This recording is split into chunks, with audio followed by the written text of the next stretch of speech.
everybody. Welcome to the Gerry One Shot. You remember Gerry, the celestial-eyed goldfish from that other campaign, Cold Club. Arawyn's best friend.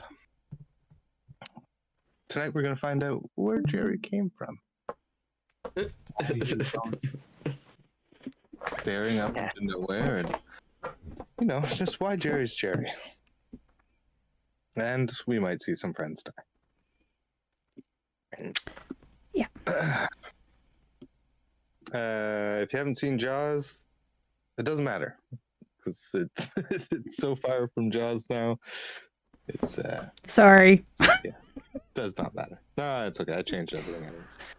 Almityville Island is a popular destination for vacationers, even though it's quite small. It attracts people from all along the Menagerie Coast. Although lately, the amount of tourists has dwindled as there has been a string of unusual deaths and disappearances among the beachgoers and numbers of fishing vessels. Enough so that the beach has just been closed and there is now a travel ban on fishing boats and vessels smaller than 50 feet.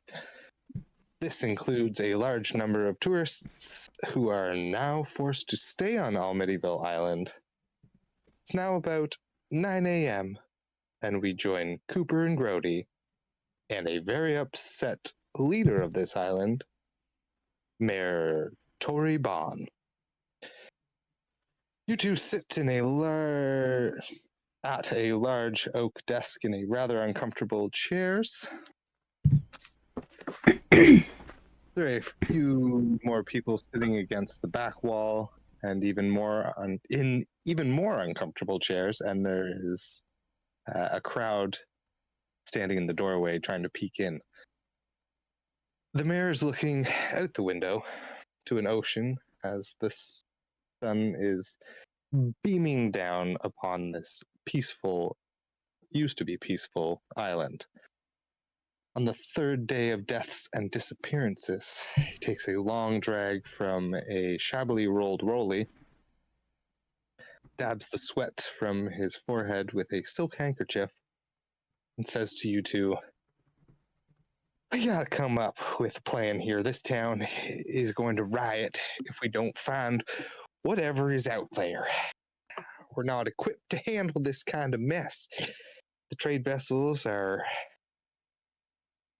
they've come to a halt, basically, and with all these tourists and fishermen stuck here, we're going to run out of provisions within the week."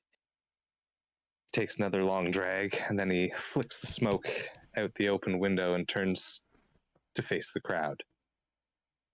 There's gotta be, the rolly then comes flying back in the window and hits the mayor in the chest. He pats the embers away, looks back out, and cringes. "Oh, Mrs. Henderson, my apologies. Truly, I did not mean to. I didn't see. I didn't see there. I'm sorry." He slams the window shut. God damn it. We have to do something about this, all right? We can't just sit around waiting for some money-hungry adventuring party to show up and do more harm than good and call it helping. We need to take this matter into our own hands. Grody, Cooper,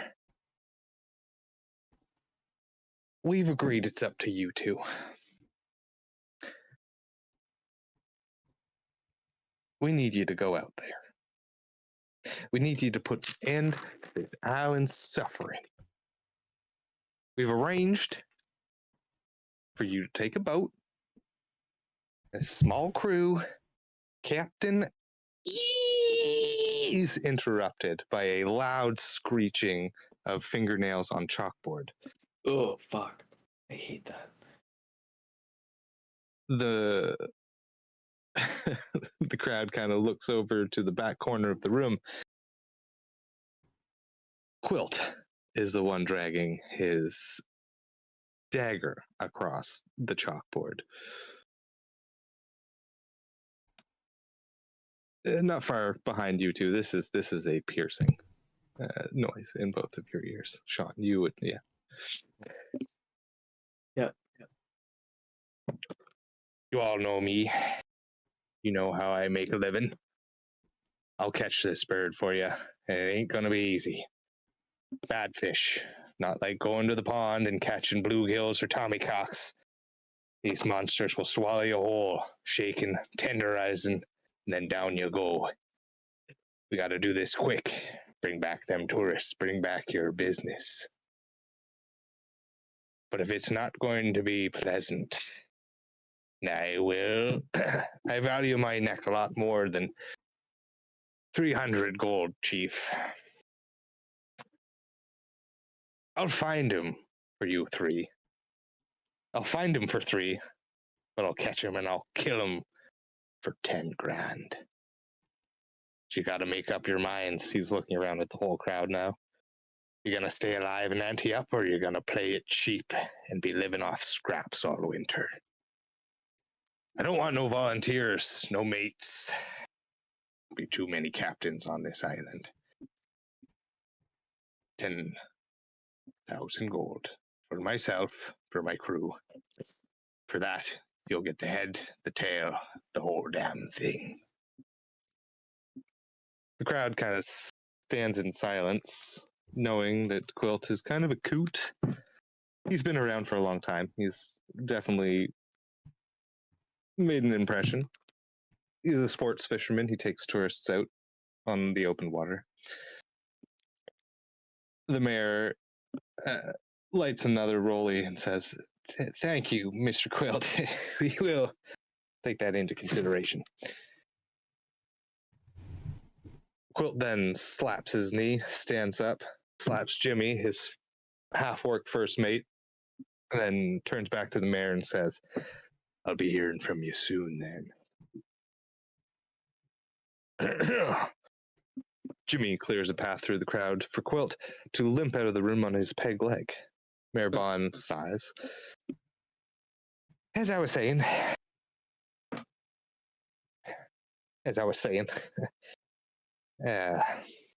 you two will be aboard.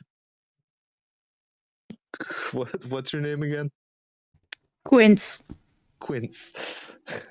You will be aboard Quince's ship for this little expedition. Hopefully, Mr. Quilt won't be too sore to see his younger sister out there. The mayor then shoos the rest of the crowd. He's kind of pushing them all out. Get off. Slams the door behind them. He then kneels down between the two of your chairs and says in a hushed voice, "Now, townsfolk don't know this, but I have behind my desk this year's funds for the Harvest Festival in a chest, and I'm willing to offer it to you fellas and Quince, granted you take care of this unfortunate issue.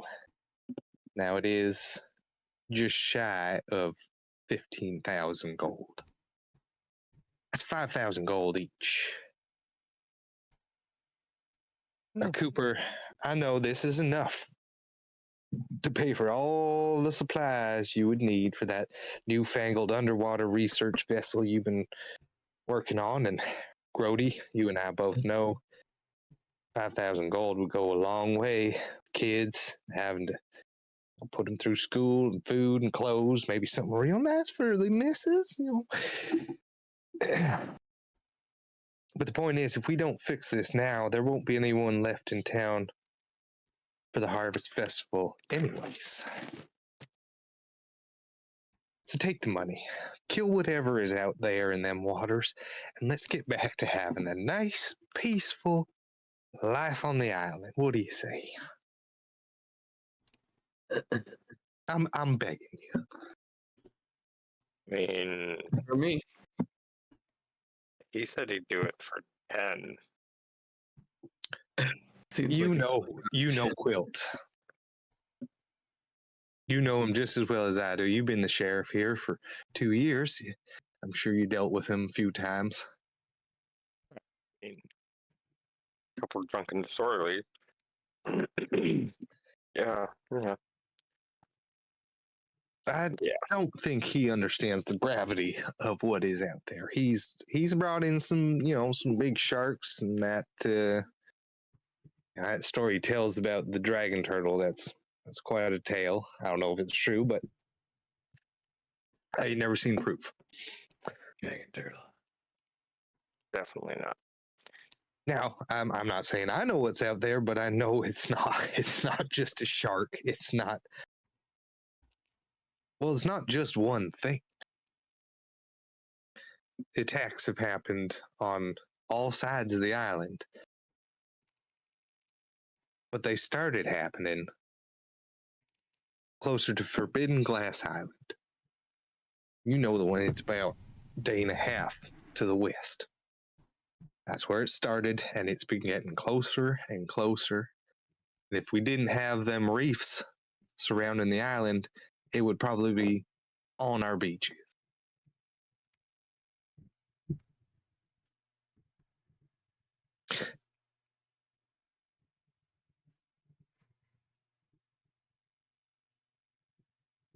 Are you willing to do it for five grand each? Yeah. $5,000 sounds good to me. All right. Now, I talked to that. What's his name? Gerry. You know, down at the Trinket City, down by the docks. Mm-hmm. He's willing Gerry. to contribute. No, it's Gerry. He's willing to contribute some supplies to help you out. So you go ahead. You stop by there after you get acquainted with Captain Quince. She should be at the Green Gill pub. It's right across the street. You know where it is. You both have lived here a long time. I don't know why I have to explain it. But don't dilly dally though. Now I'm giving you a head start. I will be offering that 10 to Quilt. Just kind of a backup. I don't expect him. That's why I want you to have the head start. I want you out there. I need you to lead this. But more boats in the water, the better. So don't take too long. Don't make it a shopping episode. Okay. Episode. Yeah. Weird thing to say. I mean, Grody, Cooper, maybe not so much. I haven't spent too much time with you, and I apologize for that, Cooper. I'm a busy man. But Grody, we're good friends, right? Oh yeah. I don't think the town's gonna be too friendly if you come back with your tails between your legs. If you know what I mean. I need something. Something that'll get the boats moving again. Pretty sure my wife would disagree with you, but you know. He walks over his desk, puts out that half. Walk around it. He's just been. He walks right over it. He's been hauling on that cigarette, just power drags. He puts it out in an ashtray, looks over at the window again with a bit of a grimace, and then Realizing closed lights it. another one. Yeah. He then pulls a bottle of scotch out of his desk and takes a long swig. Good luck, and gods be with you. Okay. All right. Meanwhile, at the Green Gill pub, Quince, you are sitting at the bar of the overly kitschy and tourist-forward dockside watering hole known as the Green Gill pub. Halford Knox, your new deckhand, is flirting with the waitress at the other end of the bar. You hired this young hobgoblin about 2 weeks ago after your last employee quit to work on a charter vessel from Taldori. Hobgoblin. Yeah. He's a hobgoblin. Yeah. I thought he was Furbolg. No, sorry. Yeah. He's a Furbolg. Jesus Christ. I have it changed later. Okay. He's as ugly as a hobgoblin, but he's a Furbolg. Aw. He's not the brightest, but he knows his way around the ship, and he does what he's told, so he will do for now. Gilson McMarlin, the tall, lanky grung owner and bartender walks over to you on the other side of the long bar top. Hello, Quince. Always good to see you. Beautiful day, isn't it? What can I get you? The usual. Apricot brandy. Oh, apricot brandy, of course. Well, anything new and exciting? You, other than all the missing ships and monsters and, wolf death. Oh my god. I can't take you seriously with that voice. Well, What's wrong with my voice? nothing. She just takes a big sip of her drink. Looks like dipping my toe in the monster hunting adventures. You're going out there? Yeah. Drinks around the house. Do you want me to make the next one a double or? Better make it a triple. Alrighty. As he turns around to make your next drink, you feel a large muscular arm rest upon your left shoulder. The arm belongs to Biff Timbers, a local sports fisherman.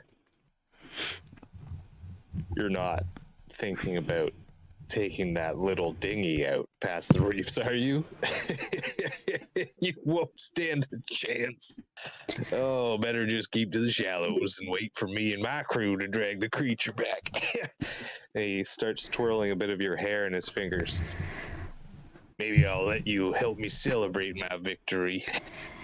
If by little dinghy you're talking about yourself, I'm definitely not planning on taking that out anywhere. A few people in the bar start laughing. So why don't you and your little dinghy go sit on the other side of the bar and take your hands off me?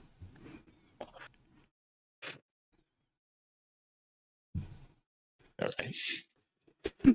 Make an intimidation check.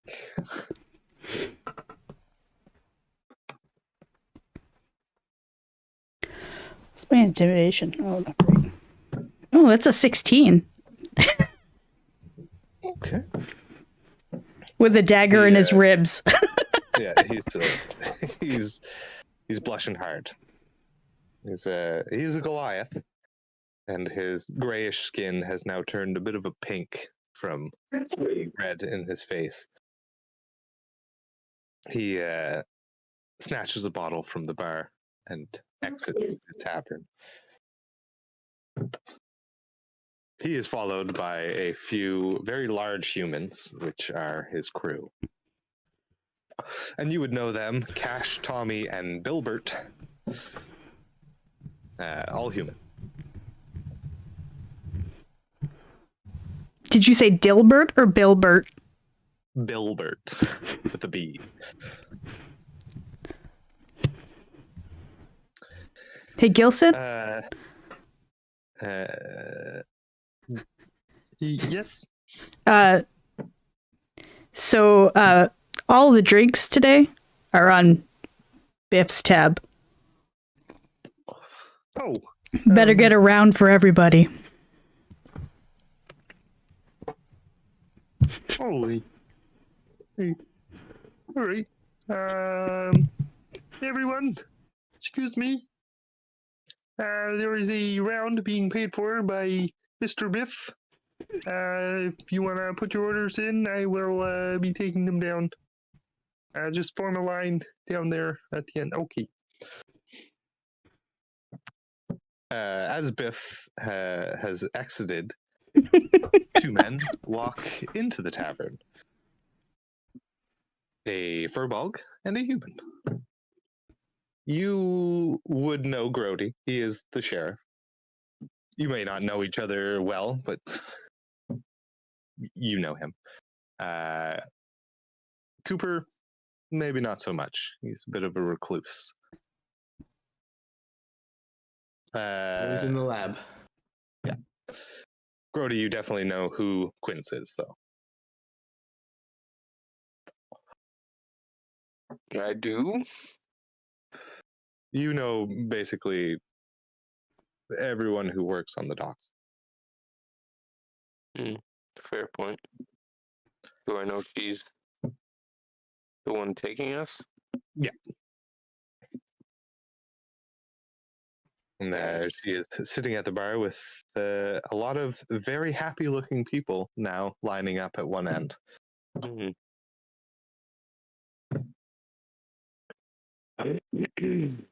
Quince, you are already aware that you're taking them out, and you Yes. are aware of how much money you will be.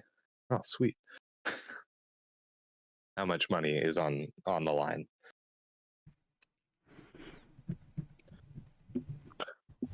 Don't get too day drunk. Don't you worry about it. Okay. Shall we? Are you gentlemen ready to go? Yeah. You sure you don't want to drink before we leave? They're on Biff. Nope. Alfred perks up when he hears your voice, Grody. Oh. Completely abandons the flirting he's done, and shuffles his way over. Sheriff Grody, hi. How's it? I heard we're taking you out. You're going to be part of the crew. Temporarily. I'm honored to have you, joining us. That's and not a lot of fur balls around here, It's good to. Anyways, I'll go. I'm gonna head down, get everything ready at the docks. I'll meet you down there. Okay. Hi, I'm Halford. And he reaches out to you, Cooper. Hello, Cooper. Nice to meet No, you. it's Halford. No, I'm Cooper. Hi. Oh, right. Hello. Yeah. Oh, yep.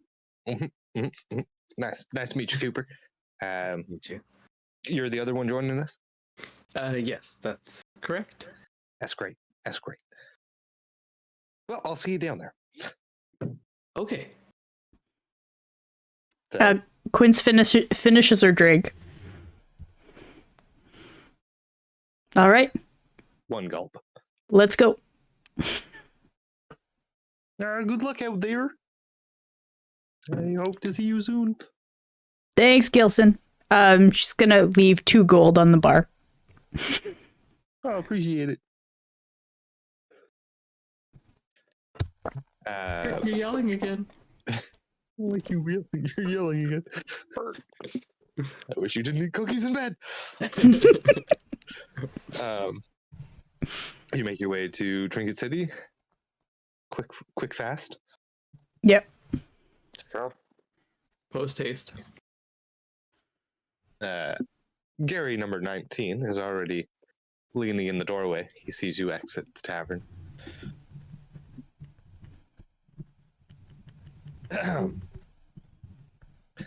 Sheriff Grady, the mayor said you'd be stopping by. Come on in.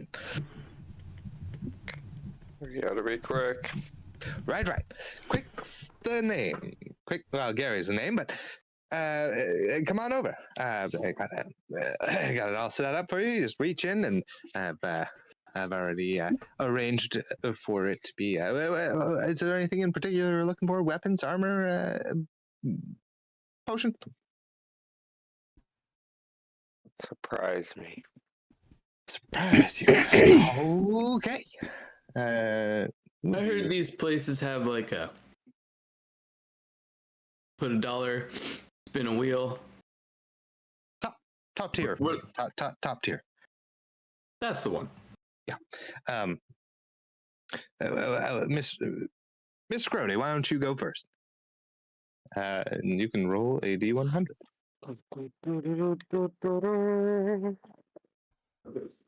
88 88. for the win. Magical socks. Keep your feet warm in all the conditions, except when they get wet. Well, get on that boat. Come on, phone. All right. 88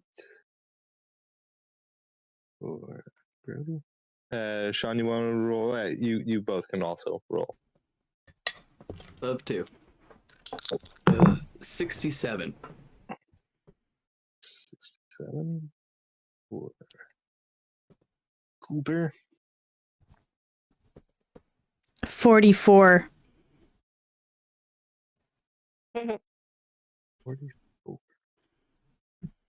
44. No, you were supposed to roll two. You're supposed to roll a D100. I did. Not 44. 44. Oh boy.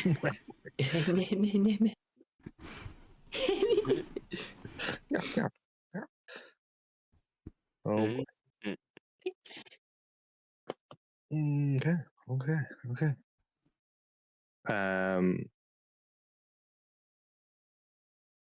Fuck, what's your name? Quince. God damn it.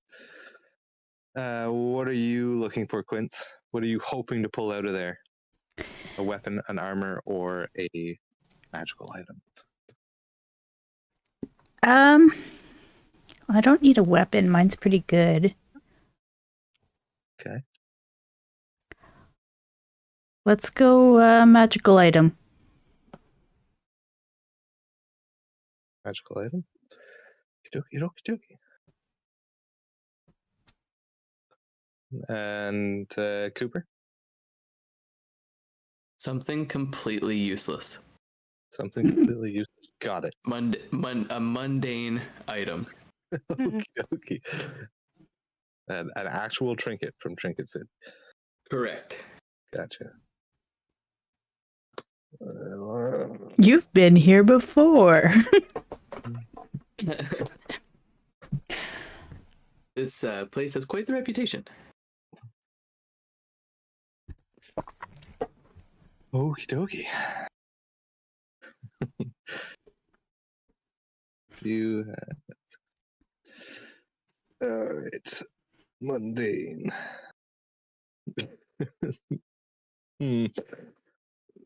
Oh, it's an item.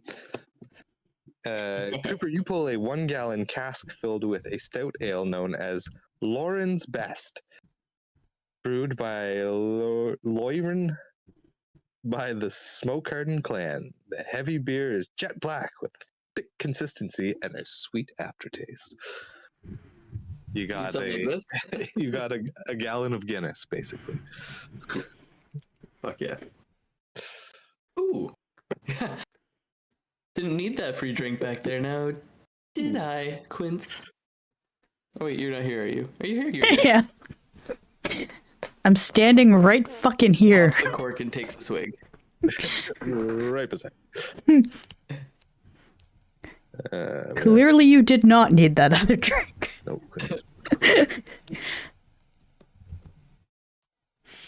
Oh, okay. We're gonna send that one to you, Chris.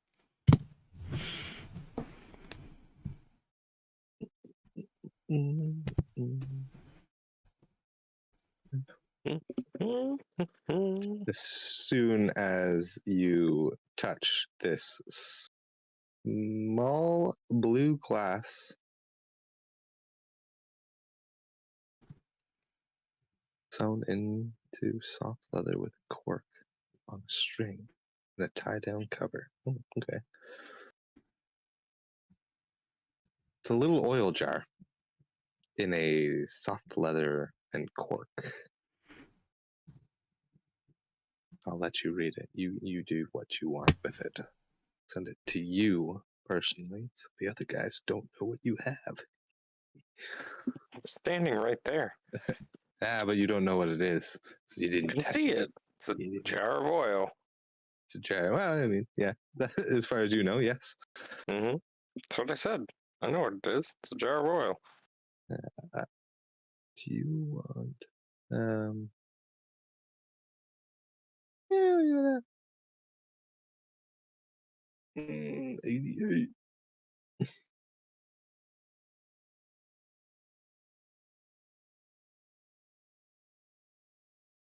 Okay.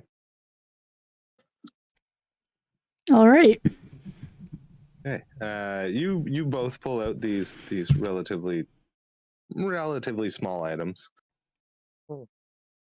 Um, Grody, you pull out what looks like just a wooden rod, and it just keeps going.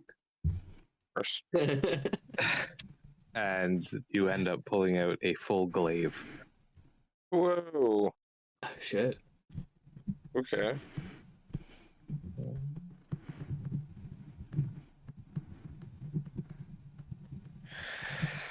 A glaive you've saved. Kyle, do you want to roll for how many doses are in this? No, you can roll. Okay.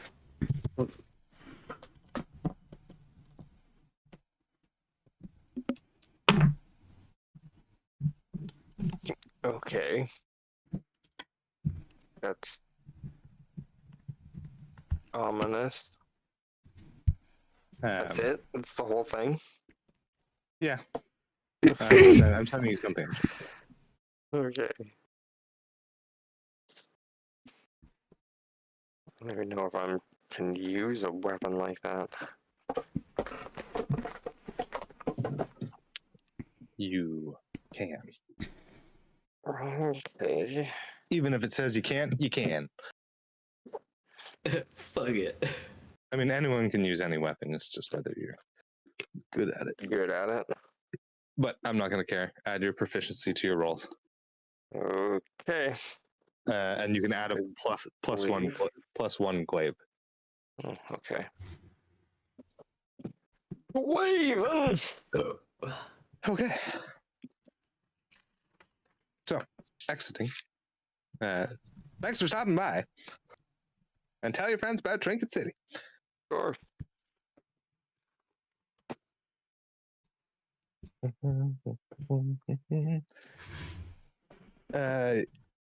Docks aren't far from Trinket City and the Green Gill. And now, not quite noon, but it's getting close. The ship is all set up and ready to go, thanks to Halvard. And you already know Forbidden Glass Island is about a day and a half to the west, so the faster you get out there, the better. Back on Crow's Nest. Shotgun Crow's Nest. Okay. I'm assuming it's a pirate ship. Yeah, pretty close.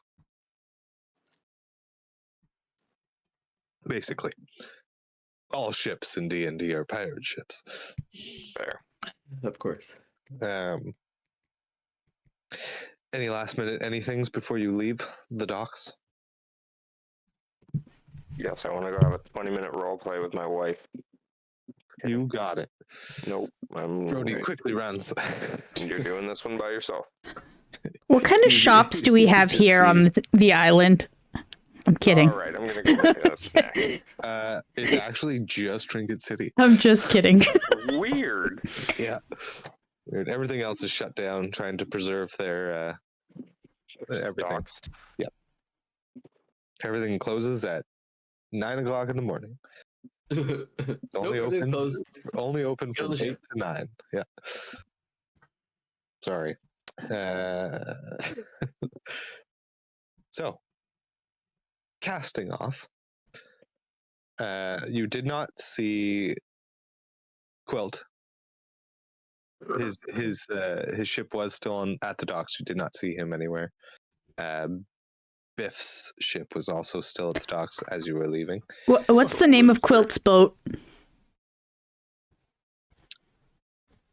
The Orca. The quiet quilter. Can I quickly, before we leave, go use my dagger and just carve a big D in front of it?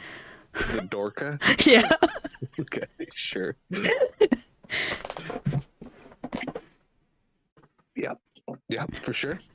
Yeah, I do that quick and then I take off. Okay. The Dorca. What's the name of your ship? That's a good question. You didn't think of the name of your ship? No, I figured Kyle would know. Nope.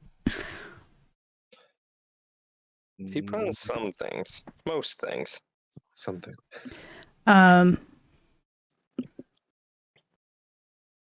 You have to give me a minute. Continue. Okay. All right. Kyle, can we say that after my long rest, this morning I rolled my experimental elixirs for the day? Yeah. How many do you get? 2. Oh, lucky dog. Sure thing. Fucking. What was his name in fucking Pinocchio there? Adventure Zone. Oh, I can't remember what his name was. oh my god. I'm good out here. Oh, what was his name? Doesn't matter. Doesn't Same matter. thing. No, he had the same experimental. Yeah, the elixir. elixirs. Yeah. Okay, cool. Yeah, you go ahead. 6 and a 3. The first leg of the journey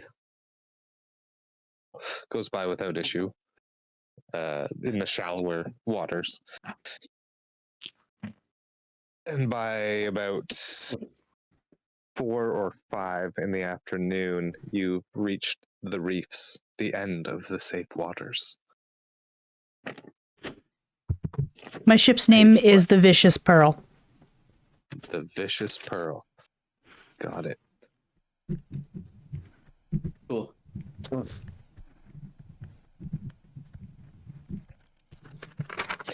Underlined. Oh, I flipped to the wrong page. That away. As you trek farther from the warm, semi-shallow waters surrounding Almityville Island, I need one of you to roll a d20, and I'm going to decide by rolling a dice. Sean, you're 1 and 2. Ben, you're 3 and 4. Chris, you're 5 and 6. Okay. And it's a 6. Chris, I need you to roll a d20. 18. Uh-oh. Okay. No, good. I roll high for once. And it's not good.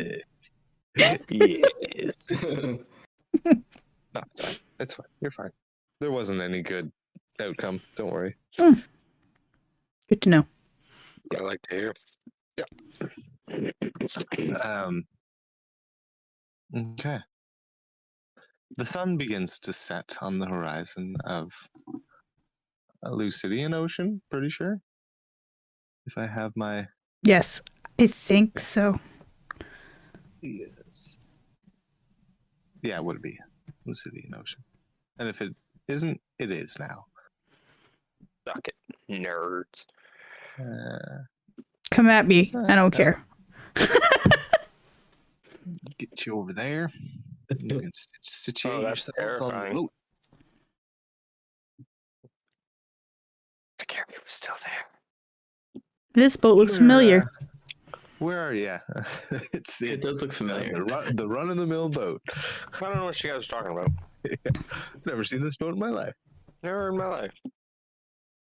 You do have 4 ballistas on this boat. Mm-hmm. We're like a day into this travel? You're about, I would say you left just before noon, so like 11. You're PM? now, no, in the morning.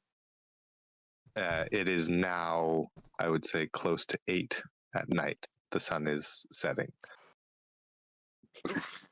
Oh, if my memory serves. You are well past the reefs. I don't do well on boats. So I'm probably feeling a little seasick. Seasick? Yeah, throw me a con save. Cool. Am I right? Do I remember the movie Mhm, correctly? Yeah, Brody hates the water. Um, Keeping her down with a 21. Nice. nice. No.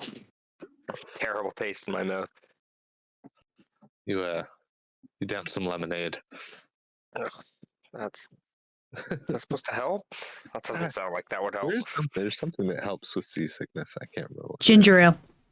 Ginger ale. Sure. You're chewing on a nice little chunk of ginger. Ginger or black Seems licorice? Ugh. Herbal eat. Nope. Ginger it is. Yeah. But yeah, what are you guys doing on the ship right now? Heating up leftover chicken tenders from dinner. Okay. I'm gonna be up at the Cooper would- To-go box. Cooper is preparing his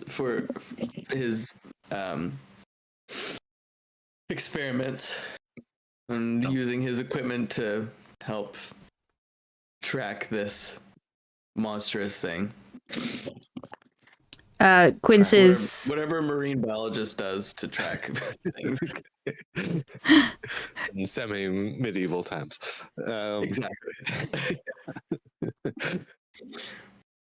And it's Halford actually eating chicken fingers.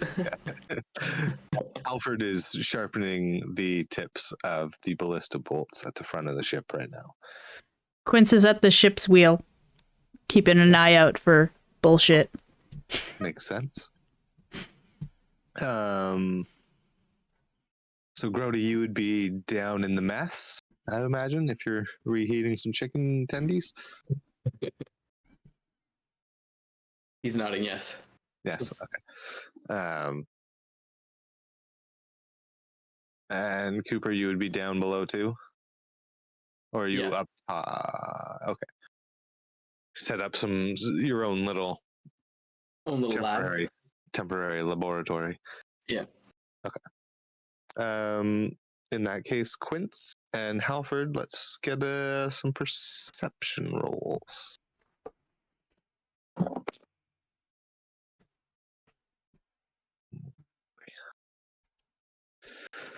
Oh, Halford. 28. No, that's good. Halford rolled a 10. He cut his finger and is now tending to a small cut on his right hand. Fucking Halford, how many times do I gotta tell you? Be careful. Wear the gloves. Right, it's usually the left. You see anything? Do I see anything? You do. I do. You were scanning the waters. Being as, from all information, these are sea creatures that are attacking the ships and people. And out of your peripherals, you notice something in the air.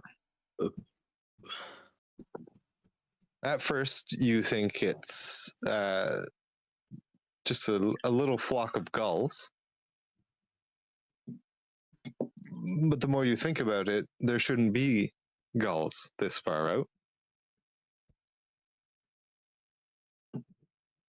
And as they approach, they get bigger and bigger and bigger.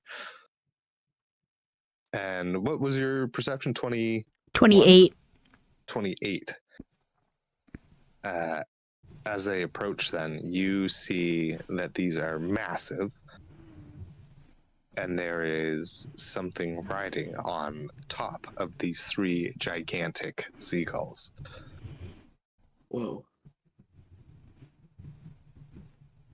What do you do? They are heading towards you. Halford. With the 28, as you were scanning around, you peer behind your ship, and in the far distance, you see another ship. You can't tell whose ship or how big it is. It's pretty far back, but you do see another ship trailing you. Halford, Go below decks. Grody, Tell them we've got a problem.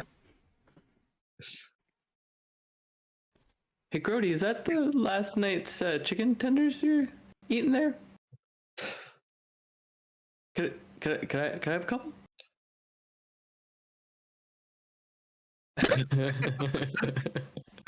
Microphone up. That's a no. I mean, okay.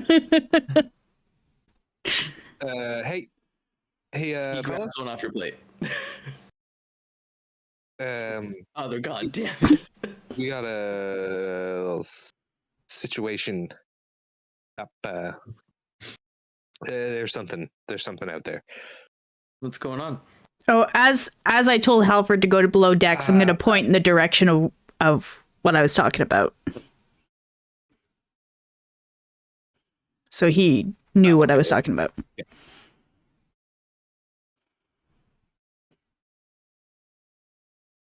It would be funnier if he came down here and was just like, I don't know. I was just told to come get you. No, there's something flying. There's big things coming in the air. Okay. Coming this way.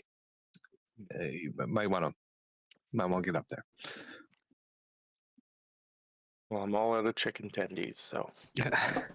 I came here to eat chicken tendies and kick ass. And I'm all out of chicken tendies. Play a monster. Okay. Oh yeah, we follow him. Yeah. Yep. All right, so we'll get you up there on top of the deck.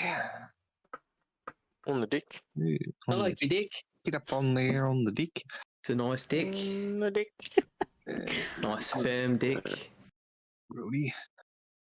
And oops. And Quince is up tippity top.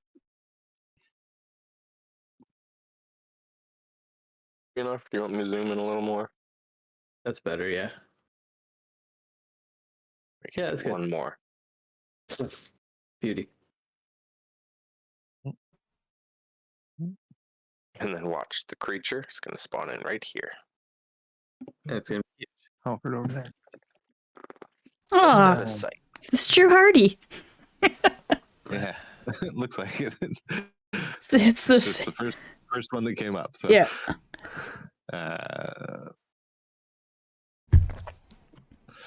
right. This is what we got. And this is kind of weird. I'm gonna put it down here. Ignore the two bottom ships. They're coming in from this side. That's I have. okay.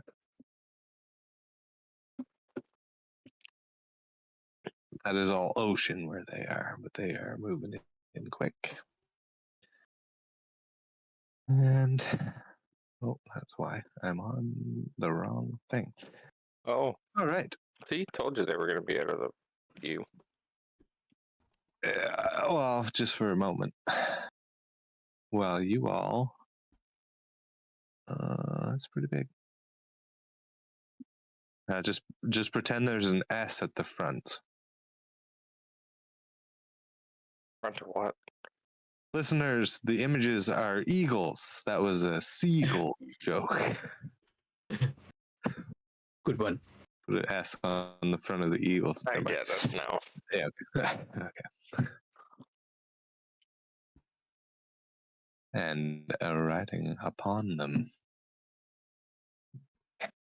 Big skyhawks. Sky shitters. Oh. Yeah, there we go. Hey, you got these little guys on top of them. I'm just gonna put them right beside them, but they are on top. Same comparison, but there they are. Riders, seagull riders. All right, I need some initiative, and then we can take a quick break before it pops up. Fish riding birds. Kyle? No, It's bird riding madness. fishes. Absolute madness. I got a 20. All right. 20. There's there.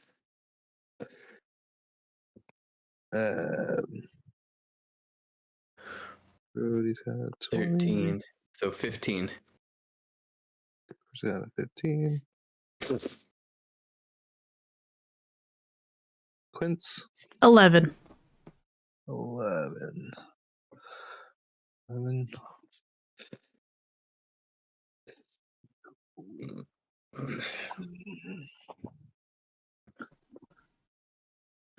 And we'll be back after this. And we'll be right back after this. Yes.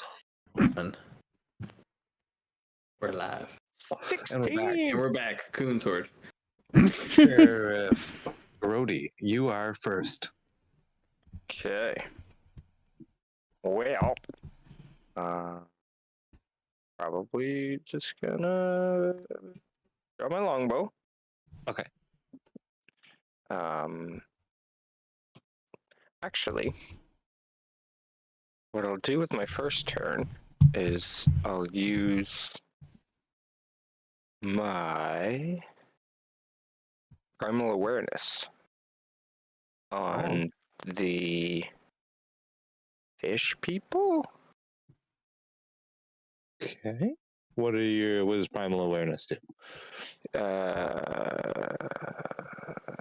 Oh, no, that's not the right thing. What is it? Hang on. What are you trying to do?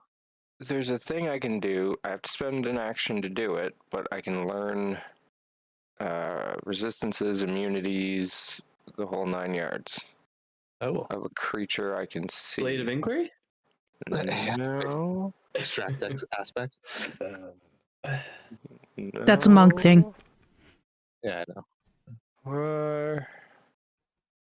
Hunter's Sense. As an action, you choose one creature you can see within 60 feet. You immediately learn whether the creature has any damage, immunities, resistances, or vulnerabilities. Oh, okay. And you're doing that on the fish? I want to do it on the fish people. Okay. If they're within 60 feet. If you get to the edge of the ship, 5, 10, 15, 20, 25, 30, 35, 40, 45, 50, 55. The first one is just in range on top of the orange seagull. If you're at the edge of this, like by the lifeboat. Like at the back of it there? Yeah, sure. I mean, I'll give it to you. Sure. Okay. But yeah, and on the fish boy. On the fish boy. They are not resistant to anything, nor are they vulnerable. They are pretty regular on that aspect. Things hurt them the way they should. Oh, actually, I would say they are sensitive to sunlight. Okay. But that's about it. They look slippery. I'll give you that too. So random. AKA, they're hard to grapple. Okay. Well, that's my turn. Mhm. I have my longbow out, but I did not shoot. Okay. Bonus action or anything? I guess I could. Yeah, I could put my hunter's mark on one of the bird. The closest bird, I guess. Yeah. Seagull, orange seagull. Orange seagull. Okay, orange seagull is hunter's marked. Got it. Okay. It's your turn. They are then going to move in on you. 10, 20, 35, 40, 45, 50. Yeah, they can get right in there.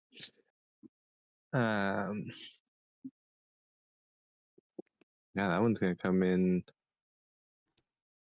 right for y'all. Dun dun dun dun. It's the big seagull. What's it gonna do? Seagull. It's gonna beak you. That's- Yeah. The orange one is actually going to come in and make a beak attack on both you and Halford. The multi attack comes right up, basically hovering above the edge of the boat. Mr. Katoa over there too. Kuatoa.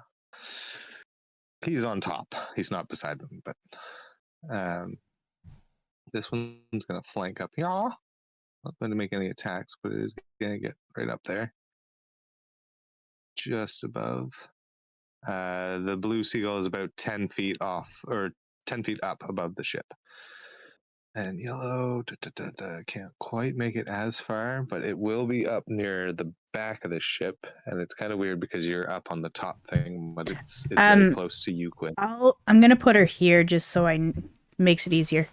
Yeah. Okay. But you're on top. Gotcha. Yeah. Okay. Get them up there. I'm pretty sure you can move them both at the same time. Just shitty. Okay. First attack on you, Grody.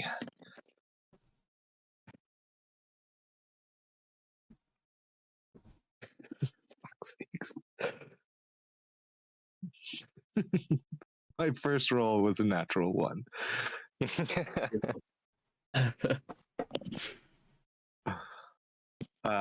You know what? It tries to rear back like seagulls do when they're laughing. Yeah. And then it comes down and tries to beak you, but completely misses and gets its beak stuck kind of right in between you and Halford, and isn't able to make the second attack on Halford. And is now, at the moment, stuck in the wood of the ship. Perfect. Is Kyle's video working for everybody else? No, he's frozen. I'm frozen. Am I making a stupid face? No, I just look emotionless. Look like they're about.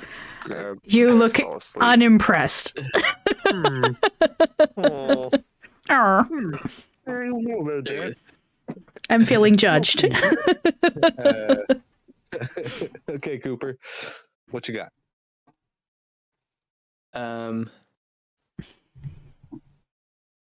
Quince, you're on deck. Literally on deck. On deck. I'm going to reach into my my pouch pocket, like my pen pocket here. Yep. Pocket protector. Pull out a glass stirring rod. Oh, okay. And I'm going to cast That's your arcane focus? yes, it is. Stir stick? Nice. I like it.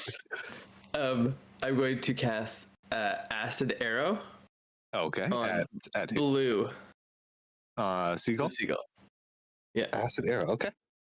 Is that just an attack or saving? No, I gotta roll it to hit first. Sweet. And that is a 12 plus 8 of gentleman's 20 to hit. That will certainly hit, yes. Okay. Now this really cool thing about artificers is I get to add +4 to any damage or attack roll. How many do I need? 44.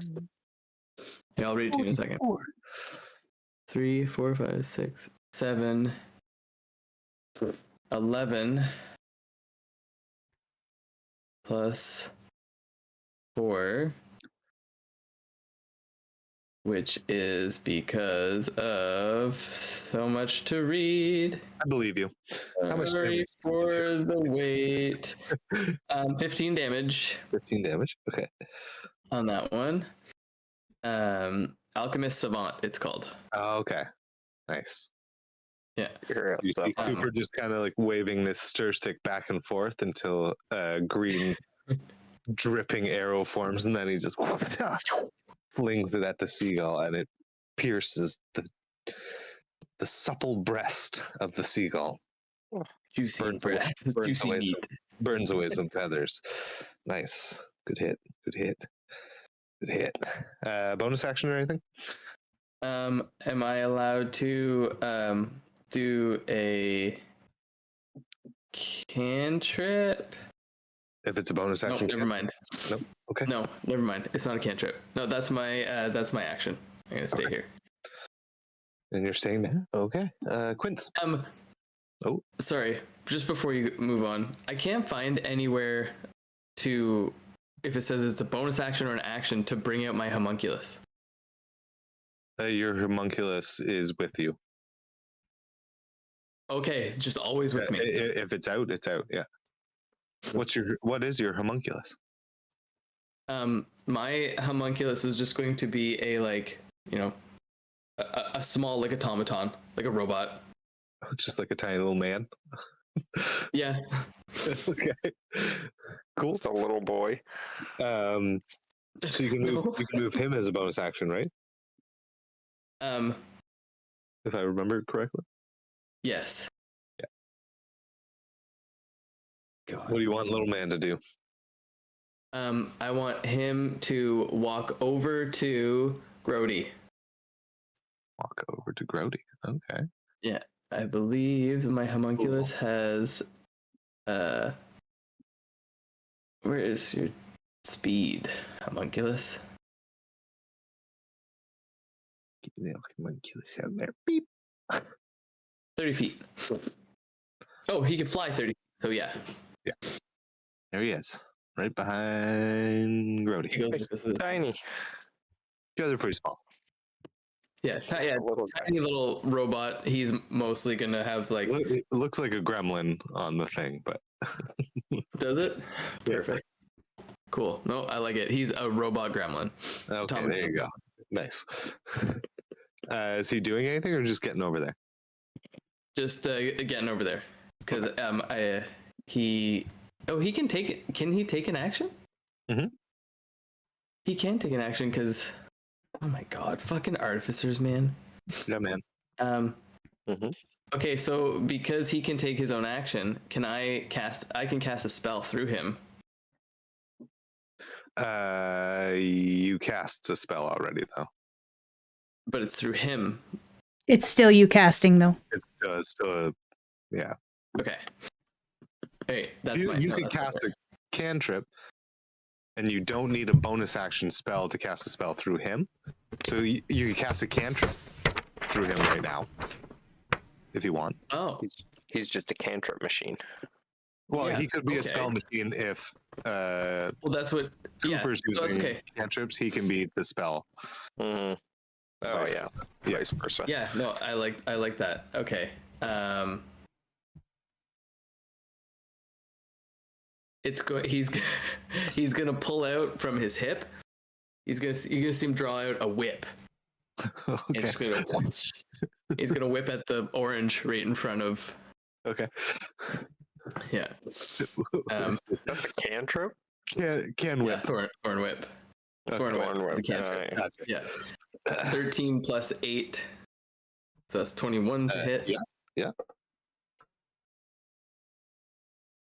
And 2d6. 10 damage plus my savant. So 14 damage total. Nice. And that's his turn. All right. Pretty good. Thorn whip doesn't do anything else, eh? Like grapple or restrain or anything. It's just damage. That's a good question. Lashes out toward a creature in range. Piercing damage. The creature is large or smaller. You pull the creature up to 10 feet closer to you. I mean, you can't pull him any closer. No, so it's pointless. Yeah. So just a crack. These are also huge seagulls. Yeah. Considered. There's no way he could pull it. Okay. That would be Okay. pretty cool to see that. That would be. Yeah. All right, Quince, what you got? All right. Okay. First, while they were flying in, like when I first saw them, could I have prepped my rapier with that new oil that I got? Yeah, sure. Okay. Yeah, you were the first ones to see it, and they were pretty far off. So if that's what you thought to do, yeah, for sure. Okay. How high up is this yellow seagull from the deck? It's almost level with you right now. Okay. It's coming. It's swooping in at the moment. All right. I'm going to move here. I can make a melee attack on him. Yeah. All right. On him, I wouldn't say you can't do it on the rider, but yeah, you could hit the eagle in the face if you wanted. That's okay. I'll hit the eagle in the face. Seagull in the face. Seagull in the face. In the face. It's going to be a 16 to hit. 16 hits. Excellent. And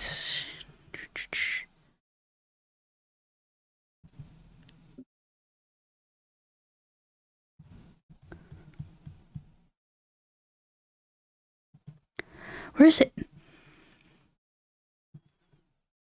I hate that I have to scroll through so much shit.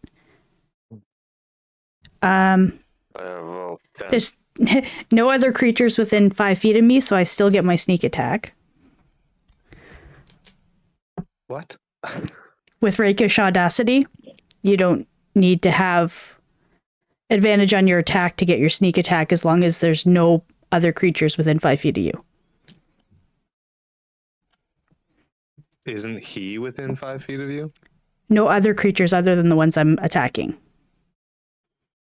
So as long as it's just me and that creature within 5 feet, I get my sneak attack on him. Okay. Does it just say no other creatures? It Or does it says say no other creatures other than the target. you don't need advantage on the attack roll to use your sneak attack against a creature if you are within 5 feet of it. No other creatures are within 5 feet of you, and you don't have disadvantage on the attack roll. Sure. You. Okay. All right. Archie does that. Does he? Yeah. We've had this conversation before, Kyle. It's just you had it with me. No, Chrysantha had it with me. Oh. I mean, technically, he's 10 feet away from you, so yeah. Yeah, I thought about the rider, but I was like, there's no way he's within 5 feet. No, he'd be 10 feet away, so. That's going to be 30 points of piercing damage. Oh, sorry. Cool. No, 22 points of piercing. No, wait. 23 points of piercing damage, 7 points of radiant damage. Okay. Gotcha. Okay, cool. Anything else? No, I think I'll leave it at that. Okay. Gotcha. Halford. Big Howlman. The Howlmeister. Howlmeister. He's gonna pull out 2 short swords and make 2 attacks on the orange seagull.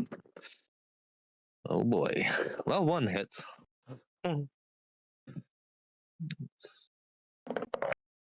Okay. That's extra 9 damage to orange. Wipes. He's a little put off by this little gremlin beside him. Not quite sure what the hell that is. Doesn't pay enough attention to the first swing, and then just no, I'm imagining it. And then the second swipe does pierce the feathers and does 9 damage. Okay. Last. Matoas. All right. He's on yellow. He's on orange. He's on blue. Let's go left to right here. So the little Toa up there on the seagull. By you, Quince. Is that one, right? Yes.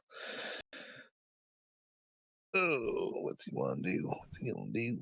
He is going to cast. Is it which you can see within range? 20, fuck. 5, 10, 15, 20, 25. Okay. He's going to cast Bane on you and Halford. I need charisma saving throws. And I will. Charisma. It's a 9. Yes. Flash of Genius Good call. for both of you. I use my reaction. Alfred rolled a natural 20. He's Oh, charismatic so motherfucker. Motherfucker. I add +4 to your roll. Oh, she still fails. You rolled a 9? 9, yeah. Yeah, +4. Oh, Yeah. shit. So you are baned. All good. You've been baned. You done been baned. Okay. The Katoa on top of orange is going to. Is orange the one that I hit with my hunter's mark? Yeah. Okay. He is going to leap off of the seagull towards you, Grody. Yeah. And he has a very strange looking staff that has like almost claws, like pincers on it. And he jumps down trying to pinch you. Gross. They look like big crab claws, and that's probably going to hit with a 22. Mm-hmm. I need a. Oh no. If the target is a medium or smaller creature. Yeah. Okay. So you take 3 damage from it, and you are grappled. Now that he has you grappled, he will also make a bite attack on you with his fishy maw. Yeah. Ew. And that's a 21 to hit. Mm-hmm. Not going to do a lot of damage. These are not big damaging attacks. Oh, fuck's sake. I rolled a 1 on both of the damage rolls, so that's that's another 3 damage to you. Nice. But you are grappled. Okay. Then we go over to this guy, a little orange Katoa. He looks slightly different. He is not holding one of these weird crab claw things. He is holding a little staff. And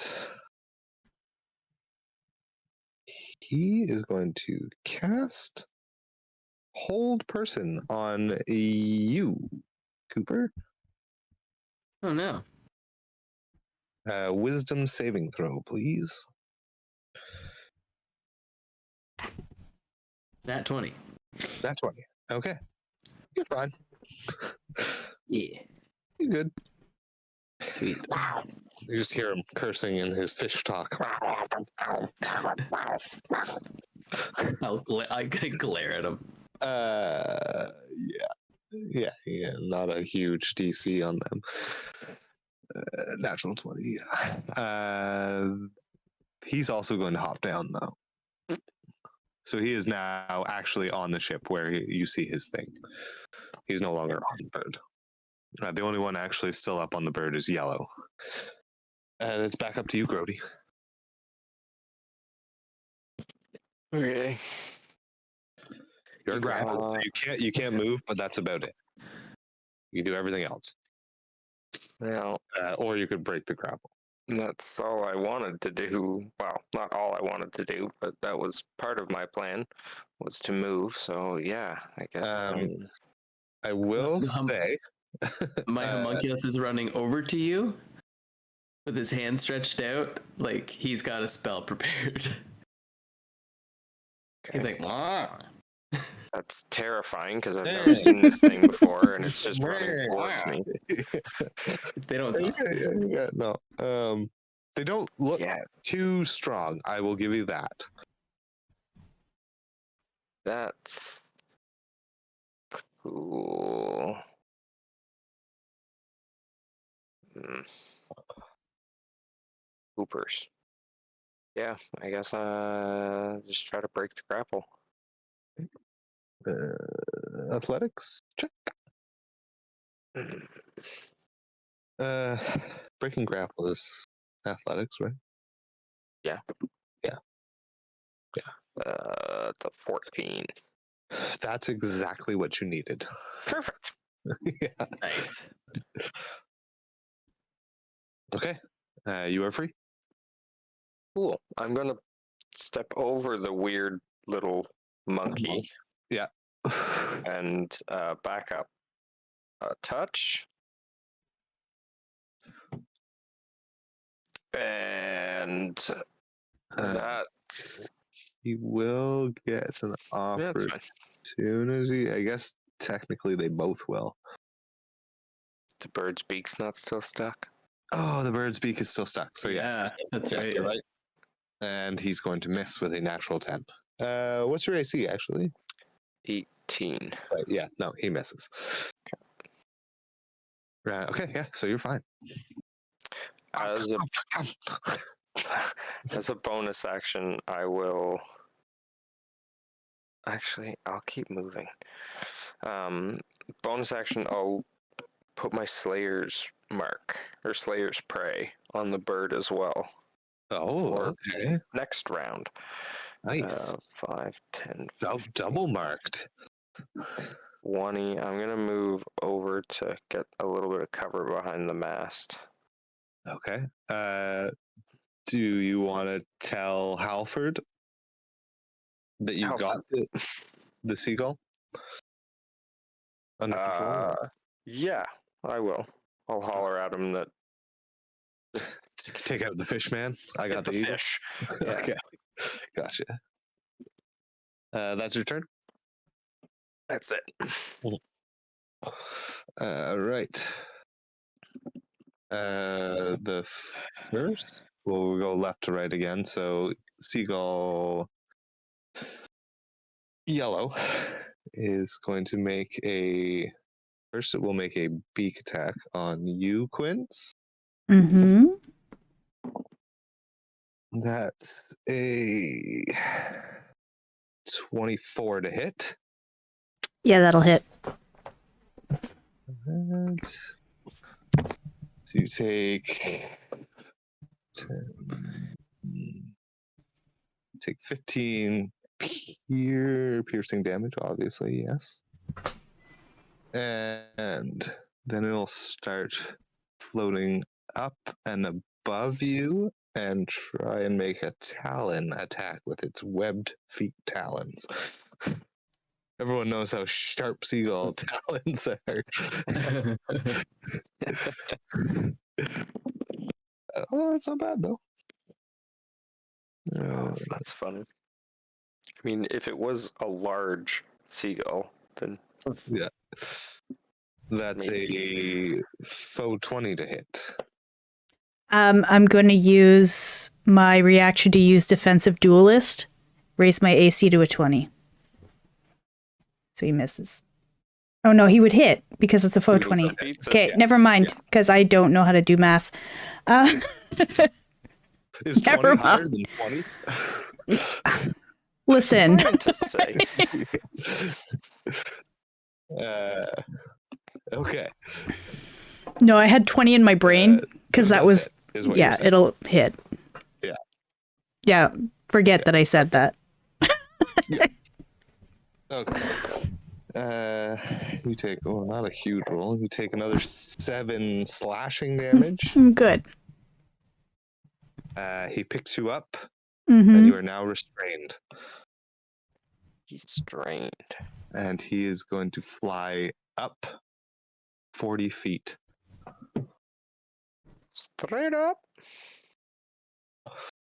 So, I mean, he's kind of over the ship now, but you, him, and the Katua are now 40 feet above the ship. Uranus.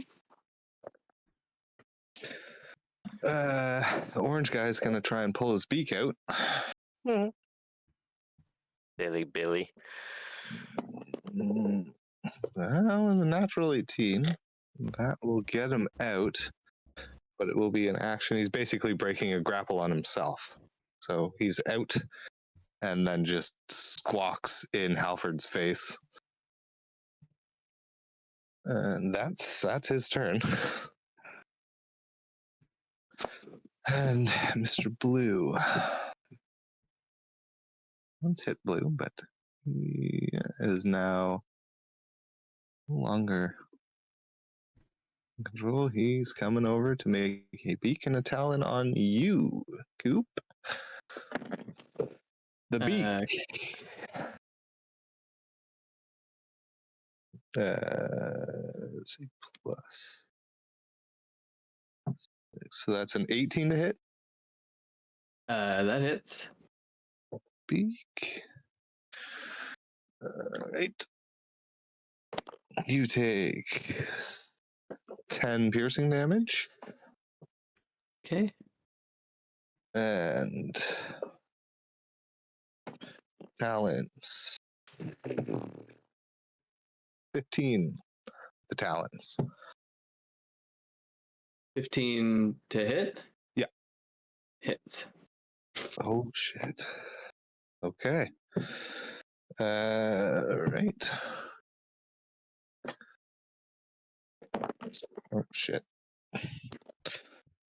Oh, terrible rolls on the talons. It's 8 slashing damage. You are also grappled and restrained. He lifts you up 10 feet, but that's about it. Shit. So now, 2 of you are now in the seagull's grasps in the air. Coop, what are you doing? I'm going to cast Enlarge on myself. Oh, okay. Okay. Yeah. All right. Well, that'll work. Yeah, so I yeah. Do I fall out of his talents? You do fall out of his talents. Oh shit.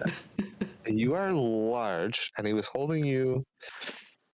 Yeah, I would say you're not even 10 taking feet. falling damage because you. I mean, if he's holding you from the top, and you are now in large, you're really Enlarge, only which is falling I'm a like large. 4 feet. Yeah. Okay. No, you're fine. You just dunk right back on it. Nice. They're webbed. They're seagull talons. They're not great at holding big stuff. Okay. Any movement or bonus action?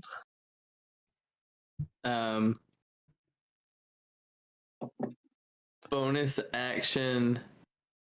Okay. I'm just gonna bring it up because I'm gonna be honest. I don't remember where I read it, but my homunculus, when I cast something through it, I think it has to have the range of touch. So whatever I cast through him, it has to be a touch spell. Yeah. So that thorn. I mean, was probably you're within 5 feet, so it's fine. okay. Yeah. Moving forward, though. Moving forward, yes. Bear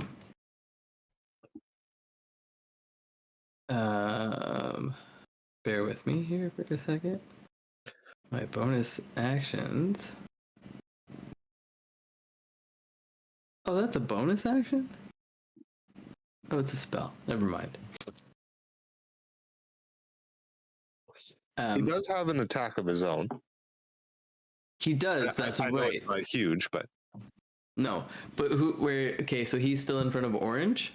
Yeah. Mm-hmm. Yeah? Okay. Orange is just pulling its beak out of the deck. Oh, nice. He's also within 5 feet of the other Katoa. Cool. He's going to do a force strike on it. On the seagull in front of him. Okay. Orange. Yep. Force strike. My spell modifier, sweet. Yeah, that's the nice part. 14 plus 8 is 22. It's a hit. Math. Force strike is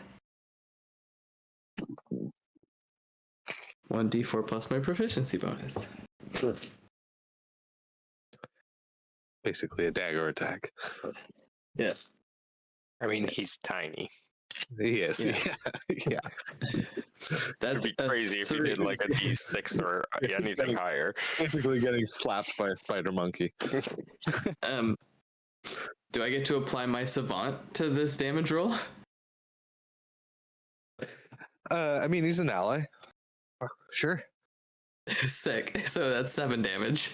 3 plus 4. Hell yeah. Sure. Oh, what's my proficiency bonus? 4. So no, that's plus another 4. You don't So get that your was modifier and your proficiency bonus. no. You get your Damage? proficiency The bonus, proficiency, and that's I get savant. savant. It's a +4 to damage or attack rolls, or healing. The spell modifier is just to hit. And then he can add his proficiency to the damage because of that savant thing. Oh. Yeah. I thought he got to add both. I was like, that seems a little... Proficiency he gets to add to the attack roll, and then he can add +4 to anyone's attack. Okay. 11 force damage. Okay. So, yeah. Okay. Sweet. Any movement? You are technically not in melee with the blue seagull right now because he's up there. Yeah, but Did he just okay, I'm going to I'll step back. I'll take 15 feet of movement towards the stairs. Back. Yes. Okay. Yeah, put me on the stairs. Yeah. Okay. Sweet. Quince. You are hanging 40 feet above the edge, or above the chips in the talons. You are restrained. Mm-hmm.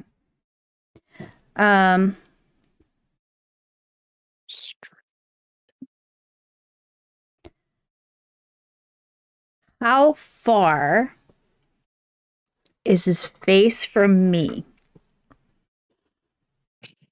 More than 5 feet. Is it less than 15? His face? Yeah. Cool. Bonus action. The inky tentacle tattoos down my arms start to move. I'm going to empower my Eldritch Claw tattoo. Mm-hmm. Which means all of my melee attacks with a weapon or an unarmed strike can reach a target up to 15 feet away as a melee attack. Okay. It's at disadvantage, obviously, because I'm restrained. Yeah. Still.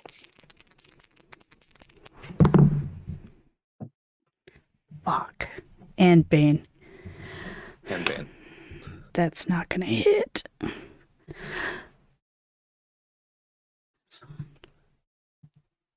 Yeah, that's like a 7.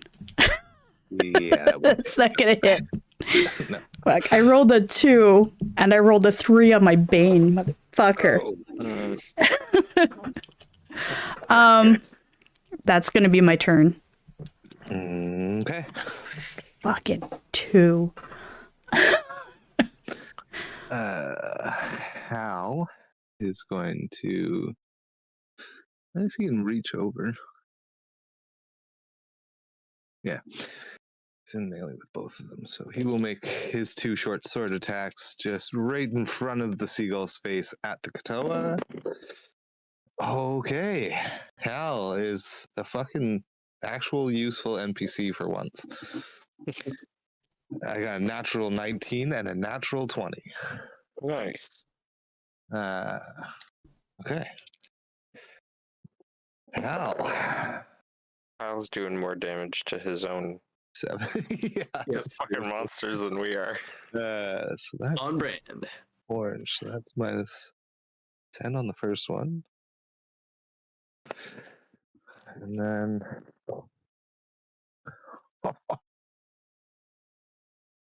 And then 22 damage on the second strike. Jesus. Oh, fuck. I just put that on the wrong thing. 22. Yeah. That Katoa blue is not looking good. Yikes. Yeah, good job, Halford. He ain't bright, but he can sure swing a sword. Or 2. He looks over to the top of the ship, the wheel of the ship, for approval from Quince, and then sees that Nothing. she is 40 feet above the ship. Oh, shit! Just screaming, let go of me, you motherfucker! Shit!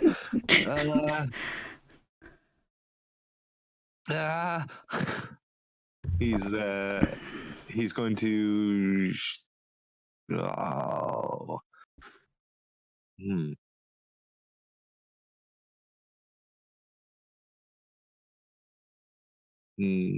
No, I mean he's got 2 people in front of him. He almost looks like he's gonna put his swords away and go for his bow, and he's like, "No, I can't," and it stays ready to attack either the Katoa or the eagle, A giant bird. the giant bird, and weird fish man. Okay, that's Hal. It's now the Katoas. I mean, technically, the Katoa on top of the eagle that you are grappled by, Quince, he can't see you because you are under the bird and he is on top.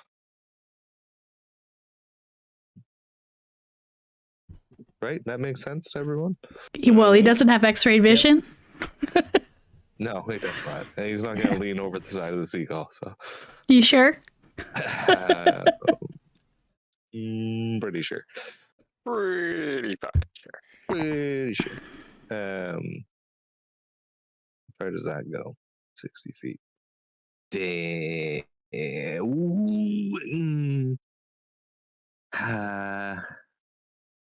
They're 40 feet up. He's technically 45.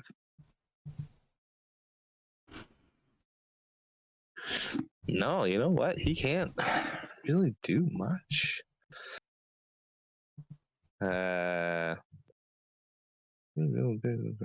He will cast Shield of Faith on himself. That's it. That's a smart move.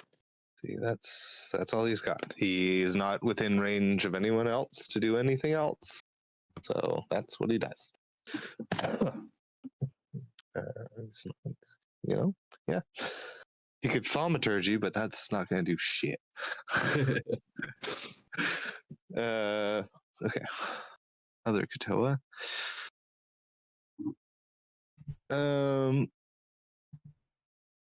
Katoa Blue just got smoked pretty bad with those 2 short sword attacks. He's going to make his pincer staff attack on Halford.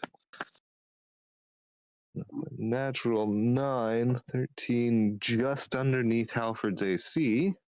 Halford just kind of bats away this pincer staff with his short sword.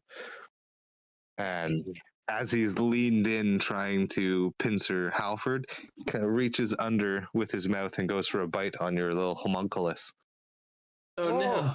on the gremlin. Oh, Oh, but he rolls a natural 3 your boy. for a total of 7. Yeah. No, that does not hit. Okay. Okay. Yeah. Yeah. What's your figures. boy's AC? 13 natural Yeah, armor. not bad. Mm. Not bad. Speaking of 13 AC, Katoa Orange Okay. Oh, is going to how far away are you? 6 feet, 5, 10, 30, 35, 40. Okay. He's going to cast Spiritual Weapon just above you, Cooper. ah. I'll just throw one of those. Oh, shit. I just grabbed the map. Instead of that. Hey, grab it and put it over there. Put it over there. Oh, not one of those again. It's not a flying sword. It's looks like really haggard, kind of jagged lobster claw is right above your head right now, Okay. and it's going to make an attack on you.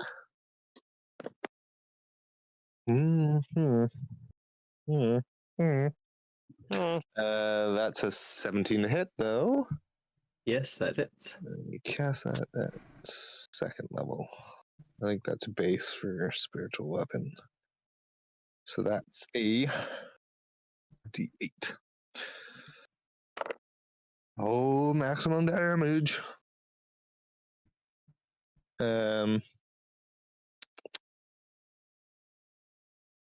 So what's your fuck? What's his?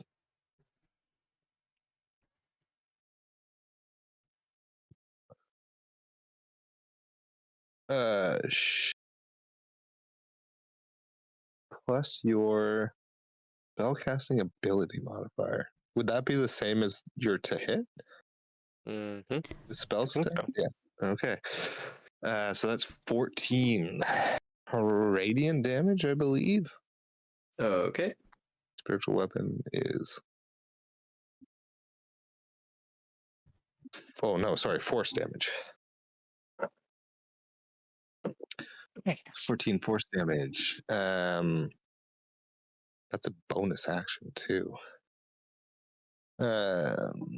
He's then going to. Doesn't like you, Cooper, for some reason. Nope. You saw Okay. you strange little man. He's going to kind of move up a little closer to him, and he's going to cast the cantrip Sacred Flame on your little gremlin. Okay. What's your homunculus's name? Oh, it doesn't hit anyways. Manfred. Manfred. Yeah, that was an He is a little boy servant, isn't he? 11 to hit Manfred. That's a miss. Sacred Flame just kind of bounces off the wood beside him. Sacred Flame's a save. Oh shit, is it? Yeah. It is. Dex save. Manfred, sorry. You're right. Manfred Nice. has Oh, nice. evasion. Oh, How? What? Yeah. Your little boy has evasion? Yeah. What's how do you do saves? Just add the modifier for dexterity? Yeah. Yeah. So 12 plus 2, 14. 14 is what you need. Hey, That's Ooh. their spell save. Yeah. he beats it. Yeah, you're Sweet. fine. It's a cantrip, so there's no half damage or anything. Oh, okay. Oh, so Yeah, evasion would have even, yeah. Yeah. Cool. So yeah, you save. Manfred is just darting around. Little Mogwai. He's nimble. Yeah. Grody, back up to you. Okay. Well, I'm gonna shoot some things. Okay. Finally. Shoot some things. Finally gets his bow out, gets it all Yeah. fucking twanged up. Yeah, And he's gonna double, take a shot. double marked seagull. Yeah, and then fucking draw back on this massive longbow that he pulls off of his back and take a big old shot at the seagull. 6-foot longbow. That is an 18 to hit. Yeah, yeah. All right, We have to drop all that mark damage. I'm gonna need. What is it? Oh shit, that went up. Hang on, it's a strength. No, it's a. Yes, I need a strength saving throw from the bird. Big strong seagull.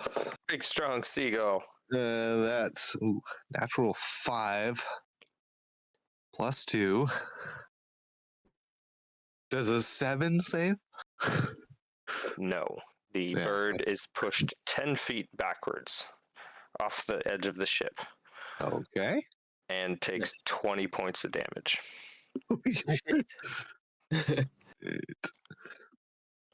That was my Back. that was my first shot.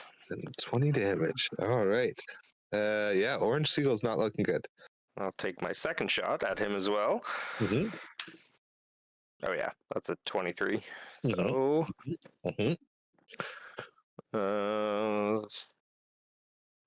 9 and 14 points of damage on the second shot.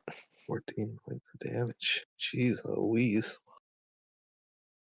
Yeah. Jeez. Yeah. And that's my turn. He's looking real rough. Real rough. Damn. Hoping I killed him. Yeah. I'm not saying next shot will, but I rolled pretty shitty on that second shot, but okay. Any movement or bonus Nope. action? No. Nope. Staying right there. All right.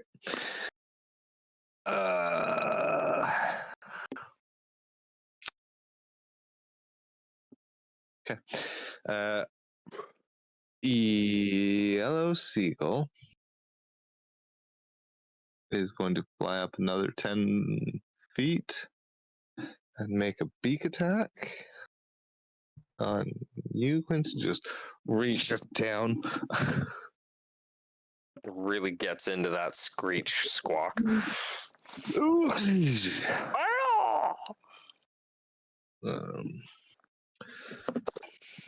That's a natural 19. Ouch. Mm-hmm.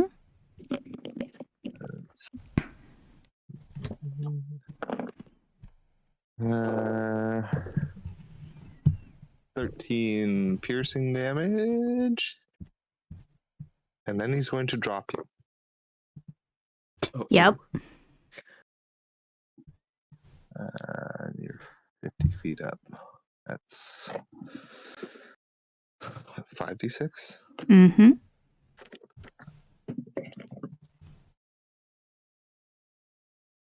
Okay. Am I still over the deck? Yeah, you're directly over. He hasn't moved around much. He's been going basically straight up. It didn't roll great on that, which is good for you. It's 8, 10, 14 damage. 14 bludgeoning as you are dexterous and kind of trying superhero land. So that 14 damage is basically to one of your knees. And you kind of crack one of the boards on the top of the ship. But you know it could have been much worse. Yeah. Yeah. That's his turn. Orange guy. What's he gonna do? Just took some lickings there.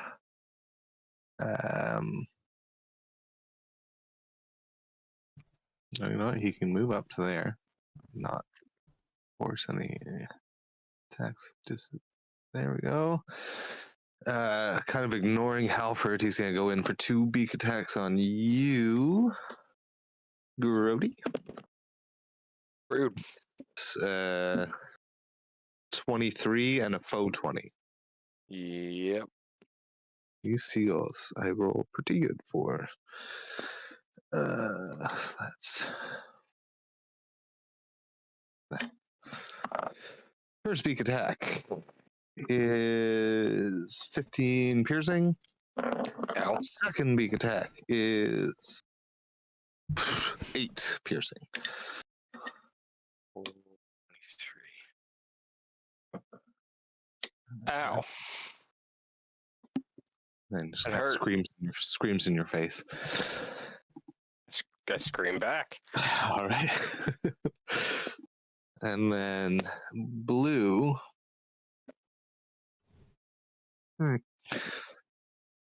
He's got his prey in sight. He's gonna go down here large now. So he'll make. Oh, he's gonna get right into melee with both of you, but he's making both beak attacks on Coop. Okay. Mine. Oh, Come on. yeah, I shouldn't have said anything about rolling good for them. That one's definitely not hitting, and then a 16. 16 hits. 16 hits. And that's 12 damage, 12 piercing. 12 piercing. Okay. That's all he's got, though. And that brings us to you, Cooper.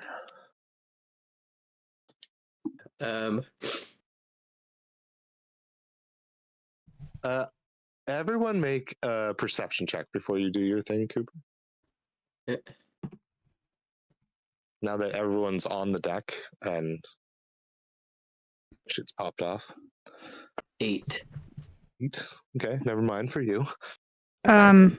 Actually, it makes sense. You're kind of farther, so.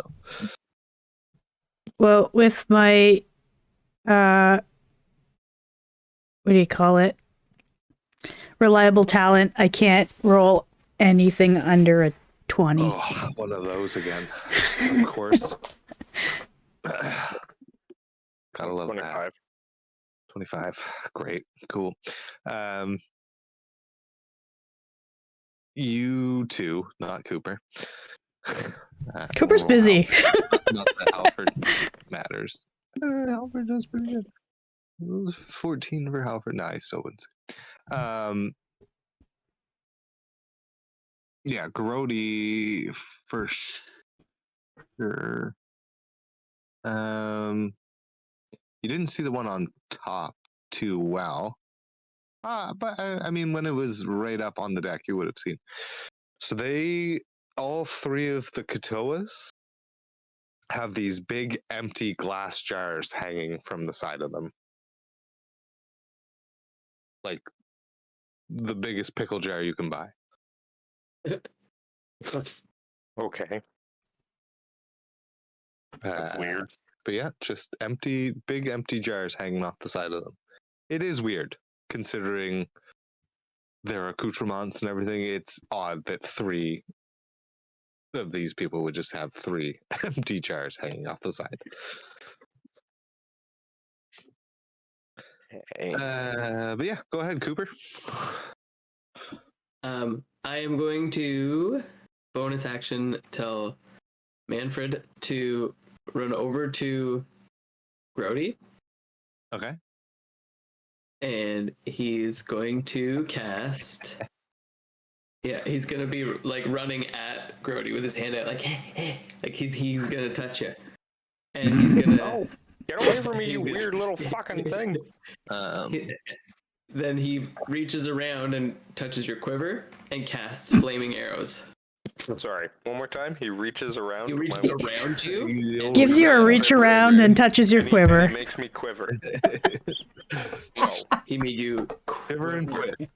Shiver and quit. He does take an attack of opportunity from Blue Katoa. Okay. That's gonna hit with a natural 14.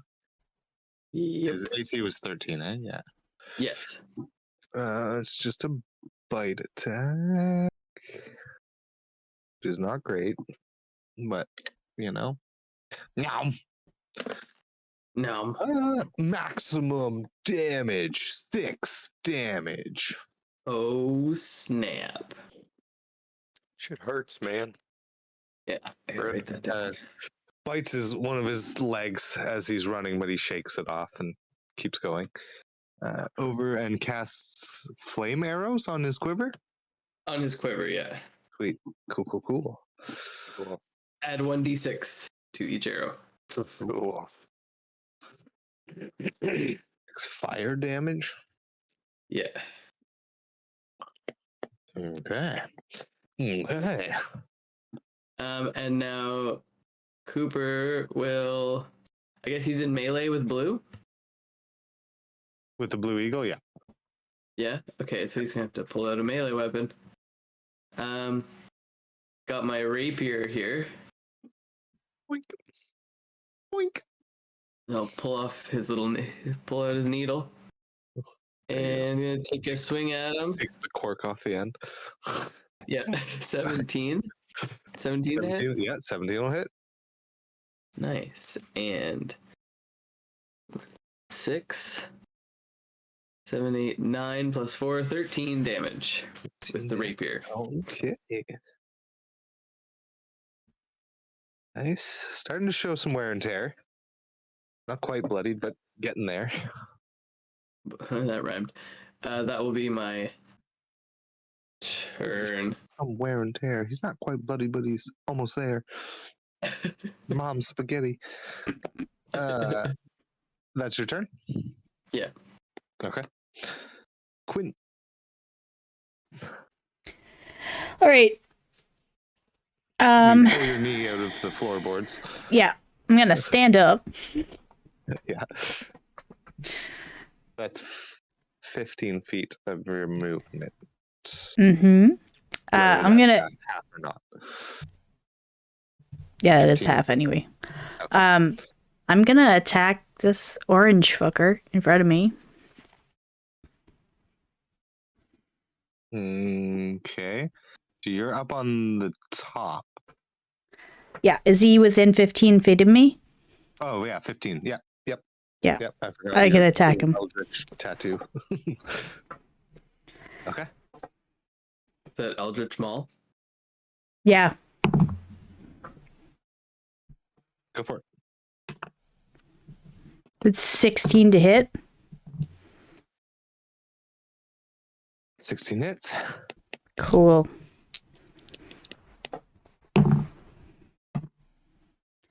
I'm using a crystal rapier. I'm going to use one of the charges on my crystal rapier to regain the 5 points of radiant damage that I'm doing to heal myself. So that's 12 plus 15.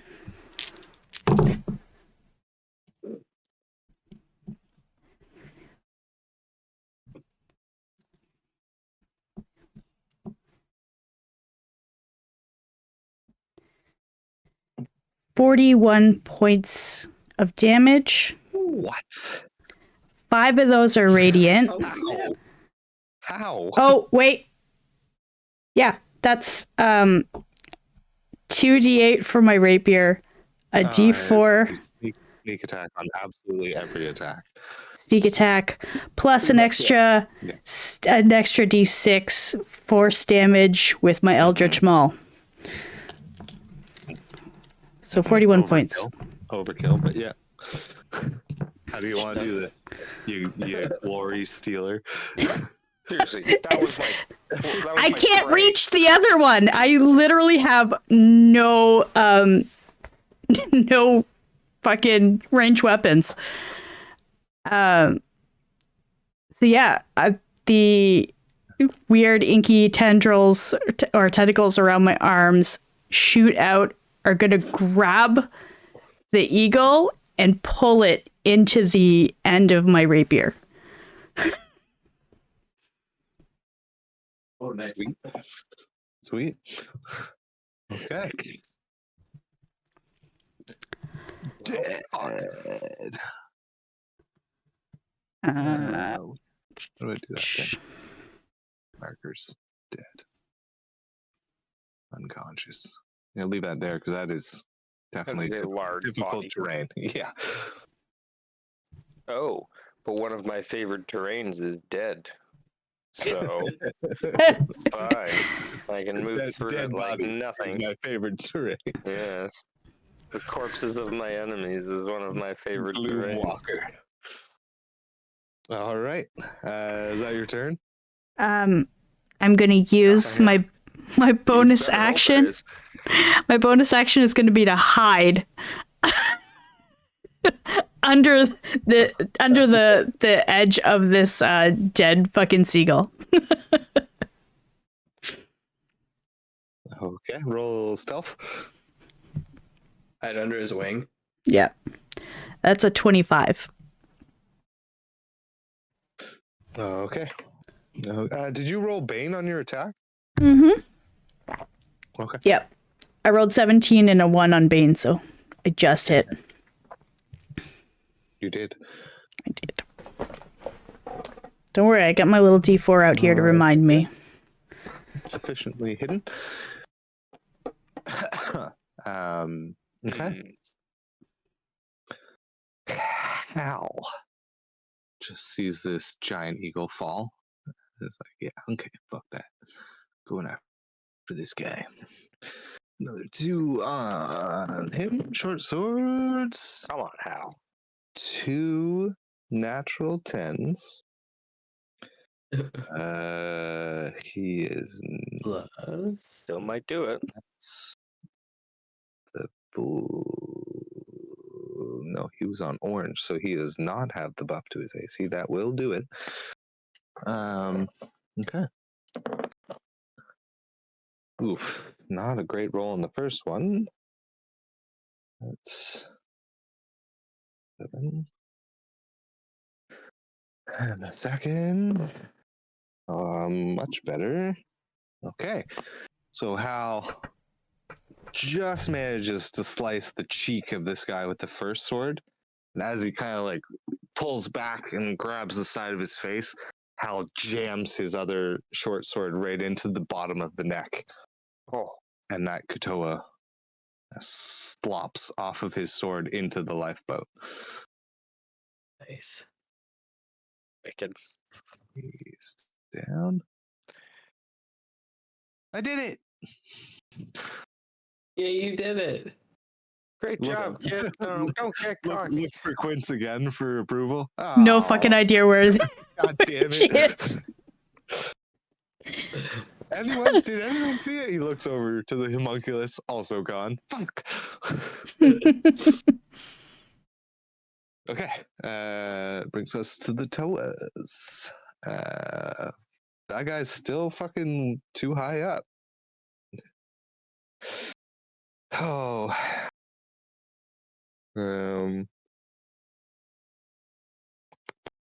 Yeah.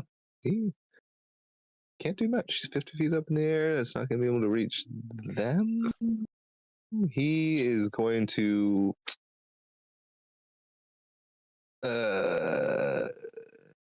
Katoa Yellow is going to hold an action until he's in range of someone. Second Katoa is dead. Third Katoa.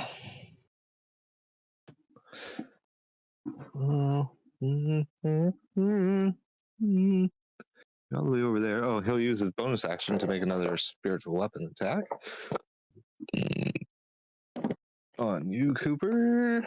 That's 16 to hit. That it. 8. Oh, minimum damage this time. That's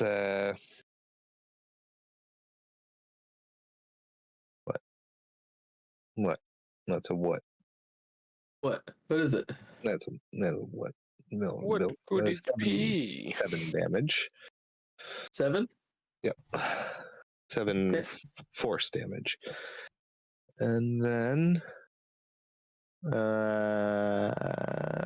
he's going to cast Spirit Guardian. No, he's not. Is spiritual weapon a concentration? No, it's No. not. Okay, so yeah, Nope. he will cast Spirit Guardians at 4th level. Oof. Just see a bunch of lobsters, a bunch of little glowing lobsters surround him. That orange. Yeah, that's orange. I'll put a. Cool. How do you do that? AOE. Love lobster. It's John, 15, you've hit the blue bird, right? 15 feet. Yes. Hit it with the acid arrow Mm. a little while back. Centered on. It's been fucking picking away at me, since.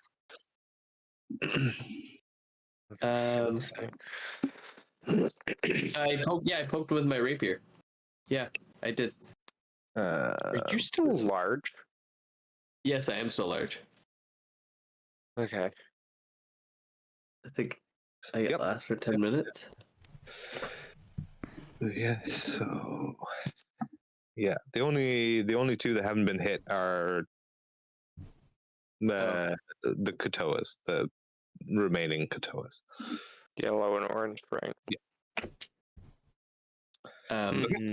All them. Back up to you, Grody.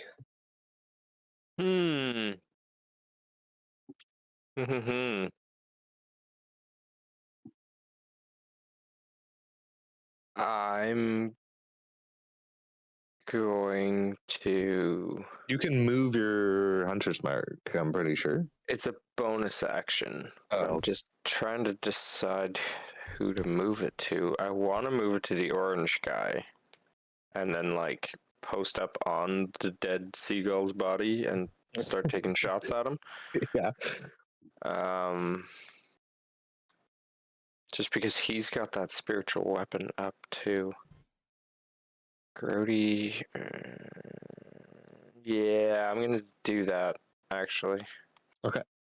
I'm going to post up on top of the bird boy, and I'm gonna move my hunter's mark to the orange guy and take 2 shots at him. Okay. Bluebird's going to get an attack of opportunity. Well, that's fine. With his talons, that's a natural 3. I think you're okay. Probably fine. You're For okay. now. You're fine. Yeah, I'm fine. All right. That's a 20 to hit. Yeah. Oh yeah.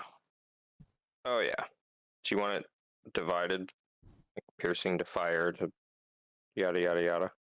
No, it doesn't matter for them. Everything hits the way it's supposed to. 15. So that's unless it's 19 points of damage for the first shot. Okay. I think it's just piercing and fire. Okay. The hunter's mark. Yeah, the hunter's mark is just like a regular piercing. It just adds the same damage as your weapon does. Same. Yeah. So yeah. Second shot is definitely a hit. 20 plus. Yeah. Yeah. Ooh. 15, 20, 22 points of damage. Oh. Oof. On the second shot. Okay. The first 2 shots that hit this guy are enough. How do you want to do this? This was a mage. He was out of the fish, he was the squishiest fish. He was a very squishy fish. He was a squishy fish. Well, I was going to make him roll a strength save. Technically had the highest AC, but yeah, lowest hit points. The first arrow kind of like catches them in the midsection and just kind of catches them off balance. And then the second one, I was going to make him have to roll a strength save or get pushed back. So I think it just pins him to the deck. Yeah, you did. He had 40 hit points. You did 41 damage there. Fuck yeah. Yeah. Just pin him to the deck. Just, you get a good comparison as to how big these arrows are. They're almost ballista sized Yeah. bolts And on fire. that are coming out of this fucking longbow. They're on fire as well. That dragon slaying arrow from The Hobbit. I never saw it. Never mind. No, Sorry. never saw it. Oh, it's okay. Never mind. Forget it. Our Forget it. listeners know. Nerd. That guy in Belgium, he knows. That one guy. One guy. Okay. Spirit Guardians fade. There's no more glowing lobsters on the deck. And whoa, wait, was he not the one doing the sword too? Oh yeah, Spiritual weapon? sword fades too. Yeah, you're right. Yeah. See, I'm Nice. helping Coop, There you go. sort of. Nice. Serve and protect the sheriff's way. You've served up a lot of damage and protected your friends and Halford. Yeah. Your friend. Loosely saying friend. You met Cooper maybe twice before I thought you were today. talking about Halford. I mean, you know them about as much as each other. That's fair. You've been called out to Cooper's laboratory over explosions and stuff, public disturbances. It's just experiments. Yeah. Yeah. Okay. He knows I'm not up to no good in there. That'll be It's all my scientific. turn. If I can get to the stairs to get up. No, actually, I'm gonna stay there. Okay. Keep the fucking mast between me and the big bird. Yeah, I was gonna make you roll to see if you stepped on Quince. Stepped on Quince. Why? Where is he? Quince is under the wing Oh, of the bird you're standing on. Yeah, oh, you're technically under there. Yeah, Yeah. Sorry, I Yeah. forgot to move her. that's okay. Okay, back to the seagulls. Seagull can't see you, Quince. So this yellow seagull is going to come down towards you, Grody. rude. Quince is now completely disappeared. Popped up. Nice. Going to make 2 beak attacks on y'all. Rude. Another natural 1 and a natural 5. Nice. Ain't gonna do it. Does a 11 hit? No. Stop it. Okay, it doesn't matter. Yeah. Even without armor on, I don't think that hits. The first strike pierces through the wing of his friend, or his accomplice. It doesn't hit you, Quince, but you see the beak pierce through where you're hiding, right beside you. And it rears back up and tries to hit you again, and you basically just step 1 foot to the side and he misses. But Katoa, this guy is now in range of people.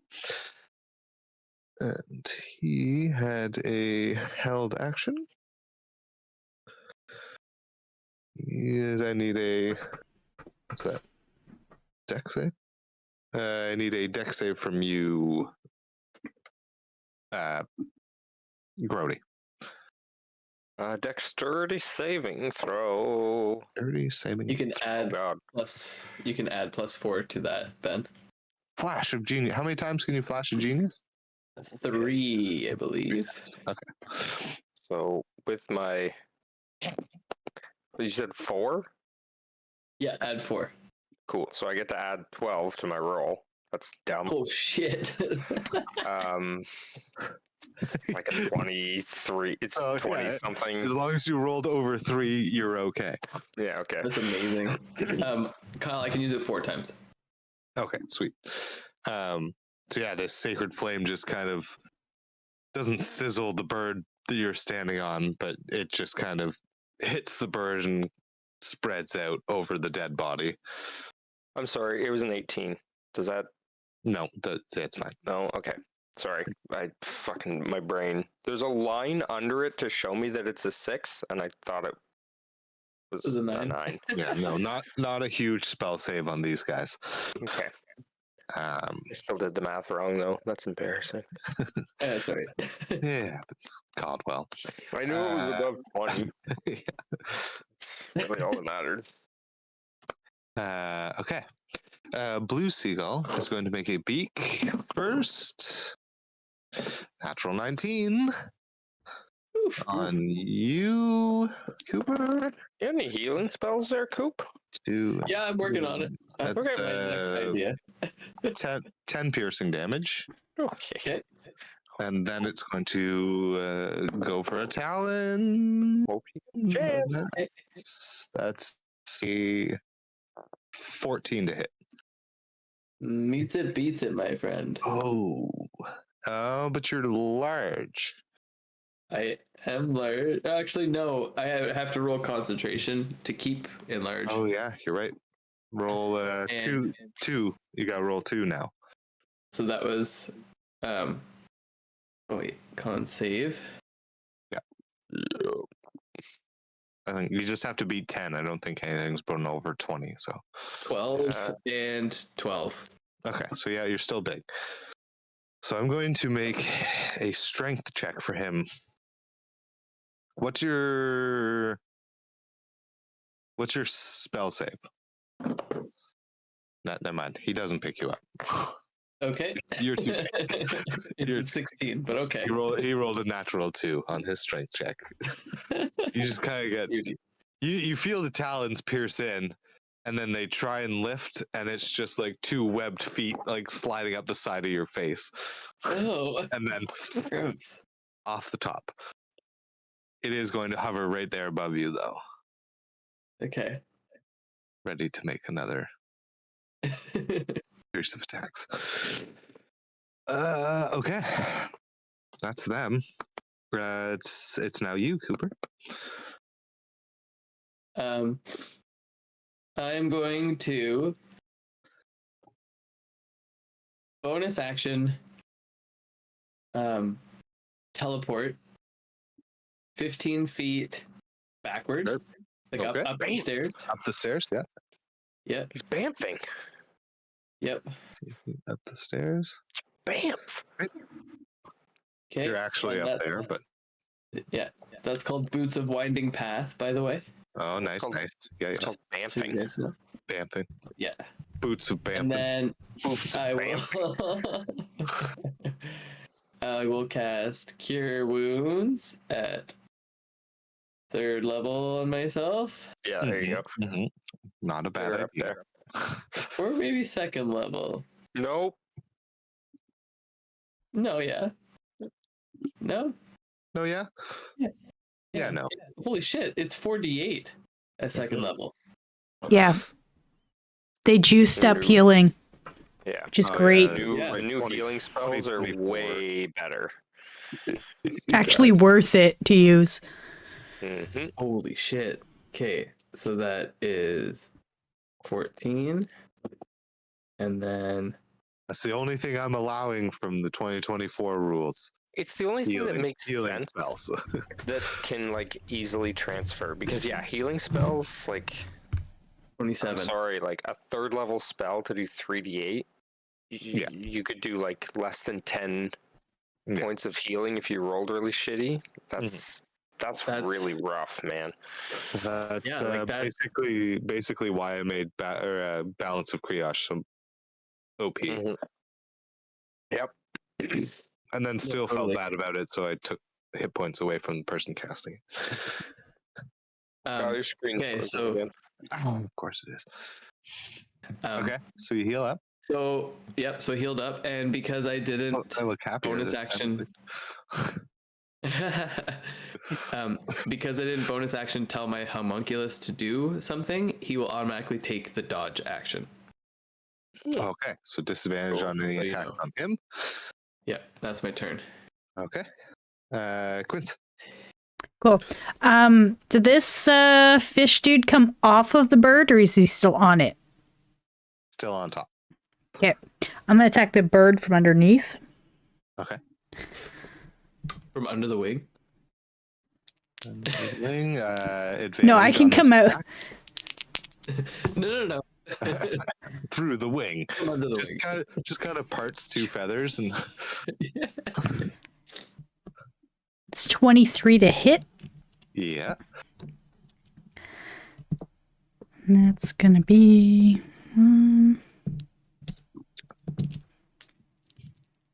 Knowing Quince, she could do it here.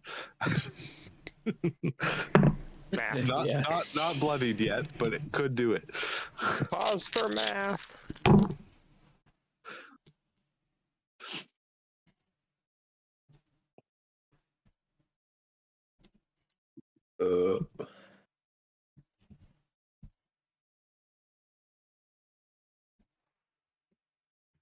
It's 38 points of damage.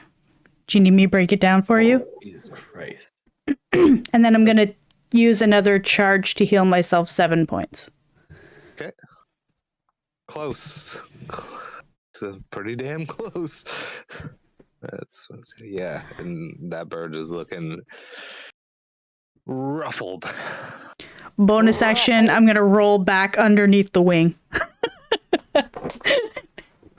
Okay. Another stealth check. Okay.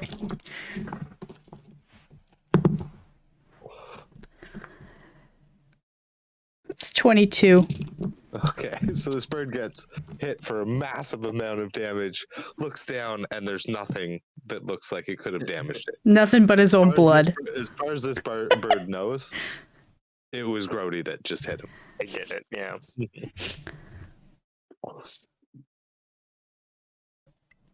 Okay, That's my turn. that's your turn. Hal.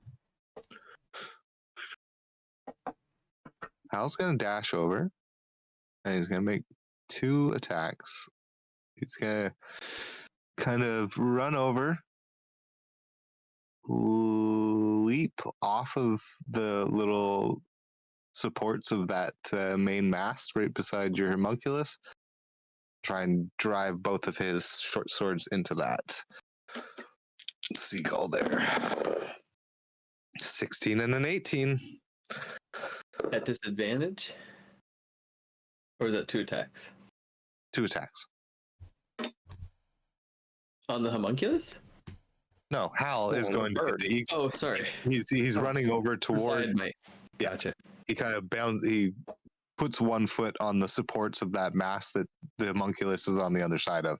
Jumps up and tries to, 2-hand stab and succeeds. And succeeds. You did it, Kyle. I Did it did. again. I did it again. I'm not going to use that dice. I'm going to use these ones. These lab dice are pretty good. 4, that's 8. And this times 18 plus.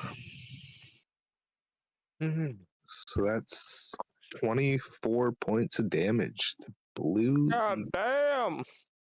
4. Not bad. 23. So that eagle is now bloodied as well. Once again, turns around. Anyone see that one? Yeah, come on, little monkey. Yeah, I was looking. Okay, I sweet. gotcha. Hey, yeah. Saw the last 3 of them too. Just like hanging on the back of the eagle, just like, yeah. I made a great whip, but nobody heard it. Oh. Manfred stands there and just goes, waves, big smile on his face, on his Fucking Tom Wally face. over here. Little mechanical spider monkey face. Ew. The distant cousin of Mr. Fritz. Yeah. Okay. So all we have is the Katoa. There's only one of them right now. Yes. What is he gonna do? Can't see Quince. Does he's close enough there? Yeah, he's gonna hop off and make a dash at you, Cooper. Hup. First attack is with his claw staff. That's a 11 to hit with that. Miss. And then he will. Hey, So it goes past, you kind of just ping it off with your rapier. And as he's going past, he just reaches out with an open mouth. Ah. And a natural 15 is going to hit. Yep. I mean, that was the lower of the things that could hit you. So they don't do a lot of damage, those boys. no, not really. For a total of 3 piercing damage. Oh no. Mhm. Just gums your shoulder. Little fish teeth. Stop. Let's go, and just stands at the ready with his pincer staff. I'll blob blob. It's about as fearsome as a newborn, like ready to suck on the end of your knuckle. Yeah. That does bring us back up to Grody. Okay, I have a question. Okay. Hunter's Mark is a bonus action to move, but if I use my bonus action to do something else, but isn't a spell, do I lose it? Or am I still concentrating on the spell? No, I just you can haven't still move it designated on a different round. Okay, cool. I'm gonna do that then. Okay. This yellow bird is looking rough. Very. Cool. I'm gonna use my hidden step as my bonus action Hey, the old furball hidden step. to turn invisible, and then I'm going to back up down off of him. Okay. And then I'm gonna take my 2 shots. Okay. So I'm not at disadvantage. Okay. That's a 22 to hit. His opportunity attack does not go anywhere with the disadvantage. Yeah, And 22 to hit definitely hits. It's 12 points. Yeah, you want to do this one. Yep, this is a flaming arrow, like right into his eye socket. Eagle for seagull. Just and I imagine the dead body that just goes limp on top of Quince. All you hear is like, yeah. or the 2 dead bird bodies that are more or less on top of her. Yeah. Basically, yeah. Quince, make a dex save. All right. Yeah. I'll take my second shot at the blue one, actually. Okay. Turn target. Yeah, that's a 26. 17. Okay, you're fine. And oddly enough, that's 17 points of damage to that bluebird. 17, oh shit. Okay, he's looking hella rough now too. Telling you, man, these the fucking arrows coming out of this bow. Yeah. They're serious. Okay. And that is my turn. Manfred claps because of those arrows. He likes seeing the fire. Like very confused, like he likes seeing the fire. Oh, yeah. I see.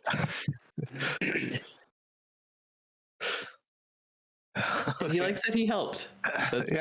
That's all he wants to do is help. He likes to help. Yeah, he's doing a great. Hey, man. As much as Grody knows, the little dude did this, not Cooper. So, yeah, like he's actually pretty impressed by this little thing that came up and touched his quiver with a reach around. Reach around, quiver touch from around the back. How much fire damage was that on the bluebird? On bluebird, 5. Oh, so close. Okay, it's almost as high as I can fucking roll. So yeah. I don't know what you want from me. Yeah, no. Okay, he is on his last leg. Okay, bluebird. Yeah. Well, fire does a little extra damage on seagull. See, I knew I should use my sense on the birds, not the fish people, but god damn it. Whatever. Okay. Live and learn. It is his turn. It's Do up you? around 5? Yeah, 5 or 6 now. Shit. Okay. ish. Do I? Um, I don't does usually. your invisibility end at the end of your Yeah, turn? no. The invisibility Ends on when you 4 attack. times per rest. It lasts until the start of your next turn, or until you attack, make a damage roll, or force someone to make a dexterity saving throw. Okay. So I was only using it to give him Hit that. disadvantage Yeah. on the attack. Right. Okay. So I am visible, 100%. So okay, giant seagulls. Steven Seagull. Stevens. Gonna whip around, and he's gonna try and come around and make 2 attacks. One on you and one on Halford. Technically, Homunculus can get an opportunity if that's a thing. Oh no, he would have taken. He's taking a dodge action, so right because you didn't give him a command. Correct. Yeah, That's right. Okay. Yeah. So 1 attack on each of you. Bring it. On Halford, he will hit. Bring it. And do 10 damage to Halford. And then an attack on you, Grody. That's a natural 18. That'll hit. For shit damage. Oh, that's a 7, not a 1. I was gonna say Damn. absolute minimum damage, but no, it's not. That's 13 damage to you, piercing. Damn. Wow. Yeah. Bloodied. So if someone takes the dodge action, they can't use a reaction? Well, you didn't tell him to attack anything, is what I'm. Okay. No worries. I It's just I have something specifically for reactions for him. Well, For wouldn't him? that? What is it? It's called channel magic. It's how I cast spells through him. It's listed under reactions. Oh no! So he uses his reaction to cast spells. Gotcha. When you cast a spell through him, Not to- he's using his reaction to do His that. reaction. Yeah. Makes sense. Okay. Holding an action, does that take your reaction to hold it? Your reaction when is you to actually trigger the action. The action of the dodge. So yes, taking like a delayed action is using up your reaction for that turn. Yeah, Makes sense. Yeah. Okay. That is the seagull's turn. You're up, Cooper. Coop. There it is. Sorry, had to. Cooper. Okay, well, Space Jam. Everybody. Sorry. Everybody get up. I'm just I am now. Got a whole thing going. Logan loves that song. Great movie. The homunculus. The bonus action homunculus is going to go up to Bluebird. Okay. And running out with his hand out, going, eh, and he's going to cast Shocking Grasp. Okay. Climbs up onto Halford's shoulder. For a 22 to hit. Yeah. And this water. How do you want to do it? This seagull had 1 hit point left. Oh, baloney. Sick. So if I had rolled a 6, it would have made a difference. On your fire damage, yeah. Yeah. Shit. Oh shit, yeah. As Manfred runs over and touches this bird on the underbelly, electricity goes traveling through this entire bird. Feathers catch on fire, and you guys smell roasted seagull. Did you order original or extra crispy? Extra crispy. I keep my feathers numbered for just such an occasion. The Space Jam references. And if you don't get that reference, yeah, you're not allowed to be here. You're too young to listen to our podcast. Far too young. You're too young for us, bro. Manfred turns around and goes like this. What's this? I have to say, the way that you make this thing sound, he sounds more like a sack boy than. So kind of, eh? Like he's Kind of literally is a like sack a boy. knit construct. He's not like a stone construct or a metal construct. He's a knitted construct. Like he looks like a teddy bear. Sure. Yeah, It's he like- he honestly because he's like Those running. spider He's running monkeys around. that happy. had Yeah. the Velcro where you could put Yeah. them like around you. Yeah. 100%. He's like a support stuffy. He's perpetually happy. Just happy to be there. Yeah. Yep. So yeah, I like the narrative. He's cute. I like him. See, and that would make Grody a lot more receptive to him running up to him and touching him. Sure. Because if it was a weird like I got you, Chief. Comic-Con golem, like oh god, get away from me. Oh, what a cutie. Oh yeah, a little stuffy runs up. I got you. Touches Yeah. your quiver. Fire just to Hell rub yeah. your quiver. Every single time. What you got for the rest of your turn there, Coop? Rapier to the fish guy in front of me. All right. A guy alive? I thought that was it. Ooh, He hasn't been hit. oh shit, 11 to hit. That misses because of his whatchamacallit?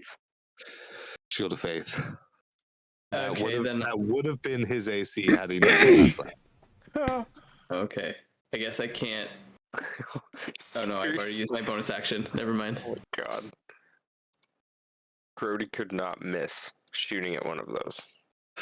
Oh, it's a reaction. Even with a natural one, I could not So I miss. can. I guess I could. I can add for my savant. I can add +4 to my attack rolls though. To your own? Yeah. Do it. Do it. 15 to hit, bitch. 15 will hit. So I did it, and that's gonna hit now. And it's done. Wow, But I can't look at add that. it. But I can't add it to the damage. So No. this is just gonna take straight rapier damage, which is a 5 + 3, 8 damage. 8 damage. Okay. I mean, 8 damage is 8 damage. It's a decent poke. Better than nothing. He's hit. That's He's that's my bleeding. turn. Okay. Finally, true blood, fish blood. True fish blood. Brilliant. Cute. Quince. Okay. I need a strength check to get out from 2 giant seagulls. Yeah. If you are doing anything. Yeah. Oh. Or you know what? Athletics or acrobatics, your choice. I'll do athletics. Really? 22. Okay, yeah. Okay. You squirm your way out of there, yeah. Reliable cow. I'm going to Cooper, all you're gonna see is these black inky tentacles shoot out from underneath this fucking bird. It just crawls to the edge. Ooh. Yee. Not a fan.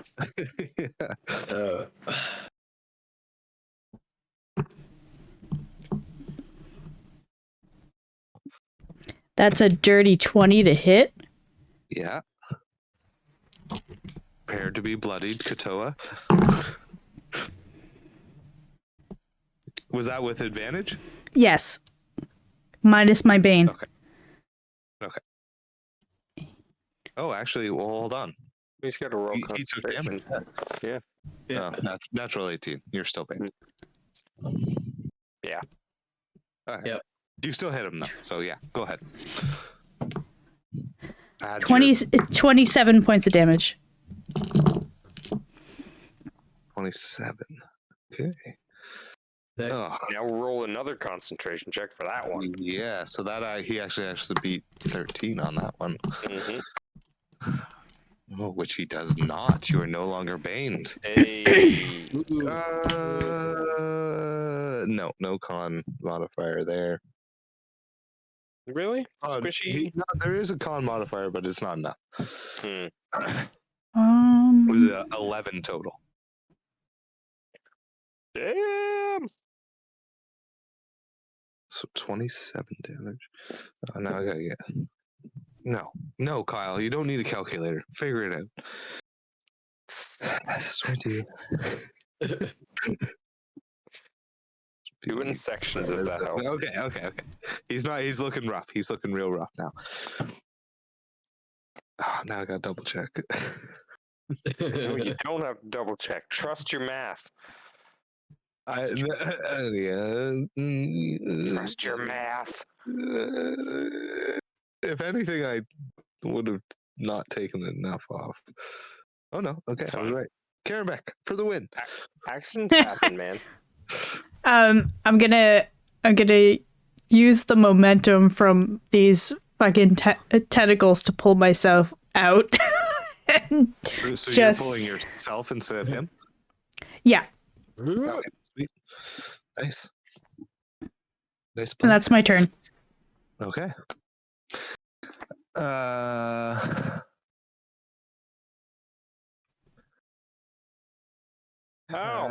Hal is going to turn around to you. I don't know. I really, really don't. Don't And ask me. cast a Oh, yeah. I'll take that. Oh, should I use the new ones? Yeah, sure. Why not? Right? You guys are using them.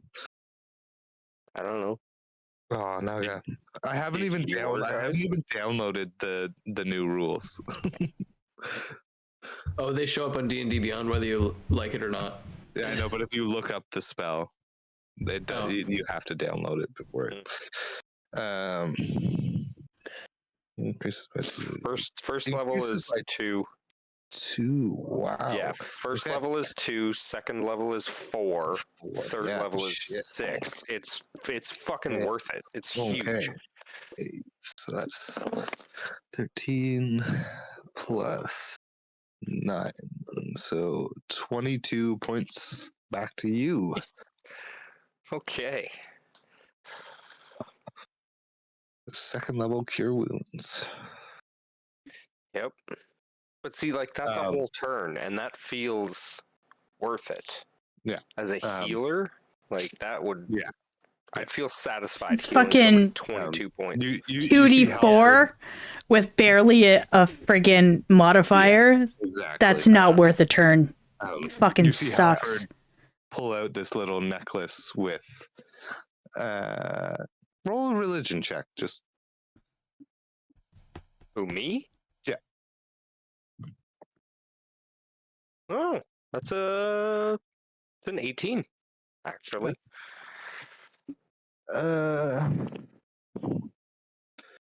You would know. I just don't want to get this name wrong here.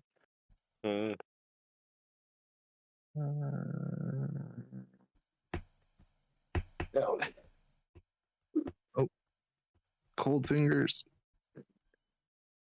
Well, it's freezing. Okay, it is. You see him pull out this necklace with it's a circle with 2 lightning bolts going through it, and there's this symbol of Cord the Stormlord. Oh, cool. He grabs it and then reaches out, just puts a hand on your shoulder, and you feel much better. So much better. And he just says, "Thanks for noticing." Oh, buddy. Anytime. Okay. There's just him. He will try another. You are visible now, Quince? I am. Okay. Shit. Okay. Who's he going for? Who's he going He's to do gonna, it? he's gonna turn around and make a pincer attack on you first. That's 16 to hit. Yeah, that'll hit. Okay. Let's hear it. Yeah, tell me. Mm.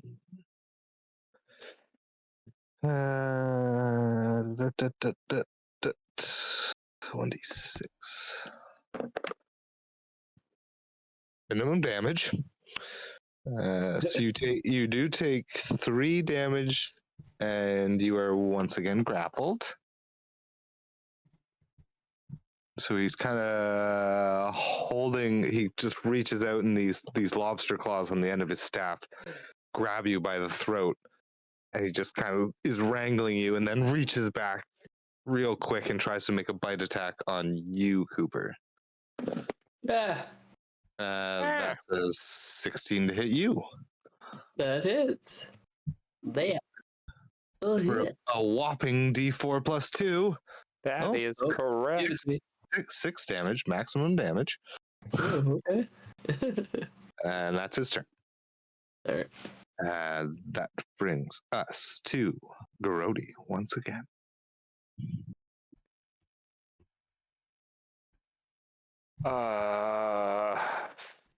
Fucking. I would say Excuse me, from there pardon he me. has half cover. Yeah, so 5, 10, 15, 20, 25. If 30 feet of movement, can that get me up the stairs enough to see him? The other stairs, like the north stairs? Yeah, not the Yeah. Okay. these Yeah. stairs. Yeah. The one I went up. Yes. No, I'm not fucking around. Or with you'd those be climbing over 2 bird dead carcasses. giant seagulls. Yeah. I will move my hunter's mark onto him. Okay. And I'll take 2 shots. Try to Go pin for it. him to the fucking deck. 25. Yep. And 29. So, Yeah. oh boy. 29. Yeah. Jeez. Rangers, bro. Rangers, bro. Math. 10, 15, That's 21 plus. Rens to hit. The longbow. Yeah, Rens to hit is a plus 10 for longbows. Yeah. Oh shit. 32 points of damage for both. Okay, so over double the hit points he had left. Yeah.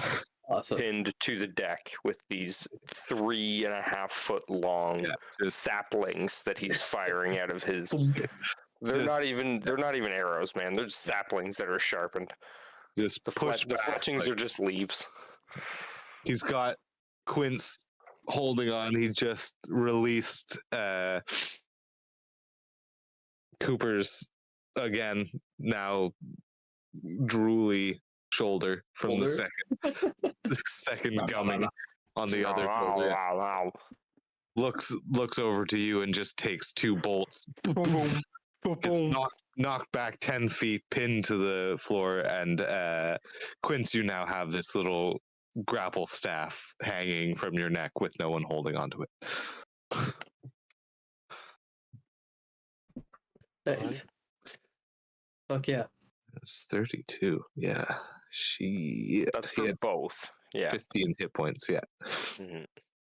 Oh, Okay. I did 20 something on my first shot. Yeah. So the first shot killed him, and the second one. I just wanted to roll it just so that I got it all together. Yeah. Yeah. Okay. Well, you guys solved my giant seagull puzzle. Yeah.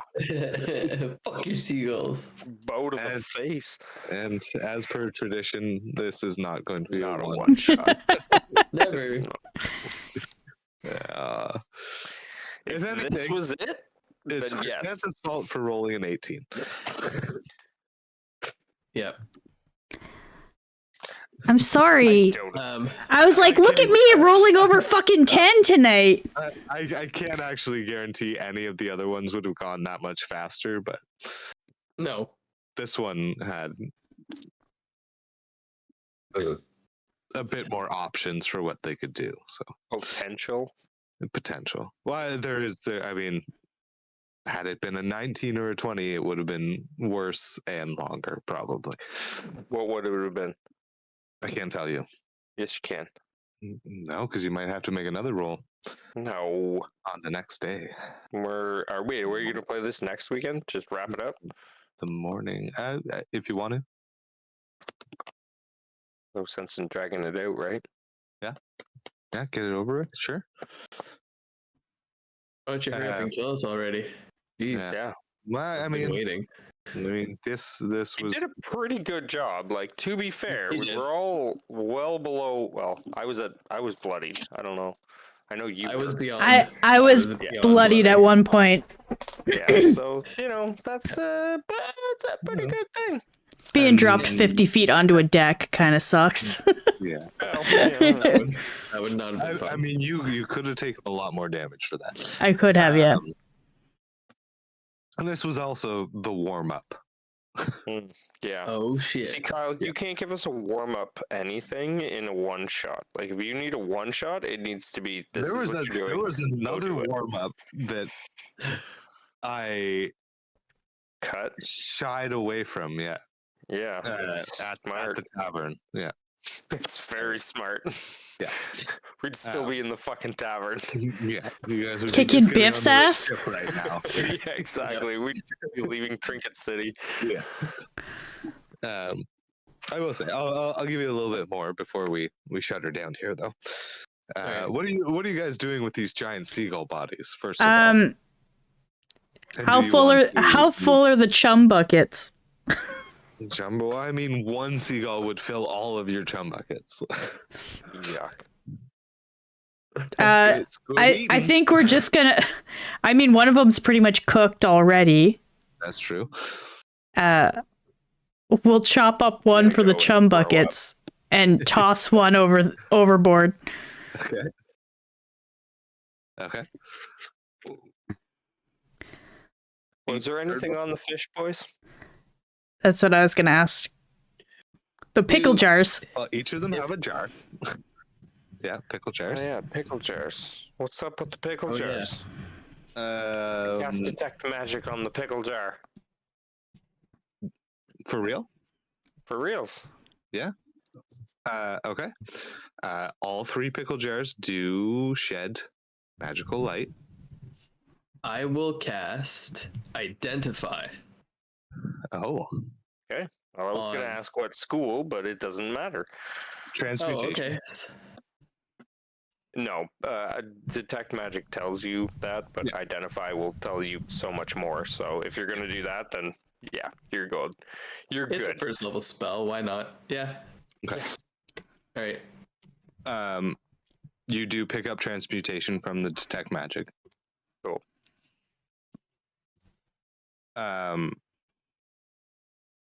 Actually, this kind of makes sense for Cooper to know. It's kind of the opposite of your enlarge spell. Reduce. These jars are reduction jars. Neat. I'll be having one of those. And you Thank guys, very I much. mean, without metagaming, you guys know this is the Gerry one shot. Jar of reduction. Cool. Everybody gets a jar of reduction. With your detect magic, you also pick up a couple pings off of Mr. Orange down there. Oh, excuse me. You want to roll an investigation? I put my dice away, Kyle. Oh, sorry. I didn't. Pick a I number. lied. I lied. They're always out. Oh shit. Investigation? Yeah. It's a 420. Okay. The first thing is the little lobster scepter that he's holding, things he's been casting spells out of. this scepter does 1d6 plus 3 bludgeoning, as well as 4d6 lightning damage. Whoa. Yep. Okay. On his person, kind of tucked into this little. It's like a breastplate, but it's over his belly. It's a belly plate. A little belly plate. Tucked into that, there are 2 greater healing potions. Ooh, damn. Nice. That's all you get, though. That's it. Magic scepter and 2 greater healings. Yeah. A lobster scepter and Lobster scepter and some healing juice. two healing juices. You know what? If you want to know what's really funny, I've taken all of my notes on the back of a TD receipt. Yeah, nice. That's how you do it.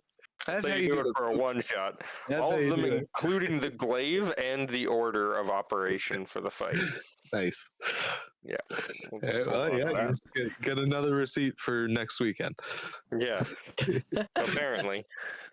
Well, that's why I was like, it's a one shot. I'm not going to take like super detailed no, notes. yeah. I just need something to scribble on. Yeah, Yeah. the first part of my actual notes for this episode, first half, all dialogue, took up like 5 pages. Second half is pretty much the combats and a small bit of dialogue, 2 pages. Just Yeah, in the town is almost twice as much as the rest of the one shot. Yeah, and I didn't mean to rush it, but I knew us with one shots. No, I prefer you rush that. So Get the show on the road. Okay. So you've slopped the bodies over. I imagine you, after taking what you could from you, there's also the grappling staffs on the other 2. Mm, I don't know if you want to take those. I don't, but I'll keep one just in case. Keep one, sure. Okay. So those do the pincer staff does 1d6 plus your strength, piercing damage, and if you hit, the target is automatically grappled. is it a one-handed tool or a two-handed tool? One-handed. Oh, that's pretty neat. So you could then attack them with a rapier. Yep. Nifty. Nifty. Or interrogate. They each have kind of this shitty looking daggers on them too, but Made of coral reef. it's just a clamshell. broken clamshells. You slot the bodies off though, and make your ship a little more presentable. Oh, just the sound of that word makes Grody almost Yeah. throw up. Slop. I go, Hal, clean this blood off my deck. By the way, Yeah. good job. No problem. Yep. Old scrubbing the poop deck.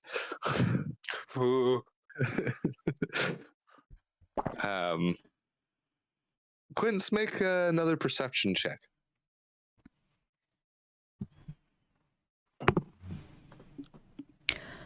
$26.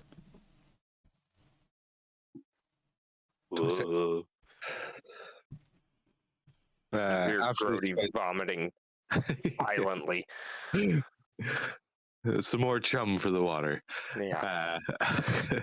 You peer off the stern of the ship once again, remembering that you saw another ship approaching before this all Oh yeah. popped off. Oh yeah. The ship has gained a little bit of ground on you, and with a 26, you see a second ship even farther in the distance. Well, that can't be Everybody's good. chasing us.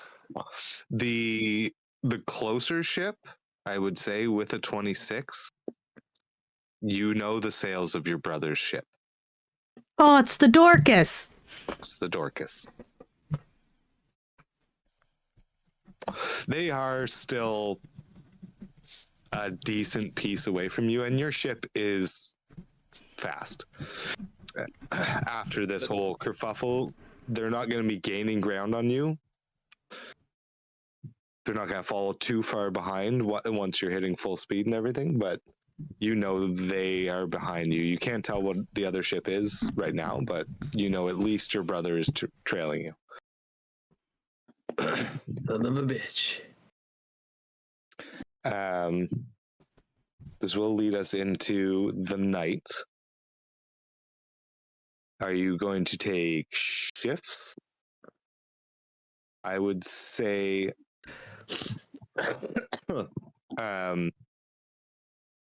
Cooper, you can man a ship.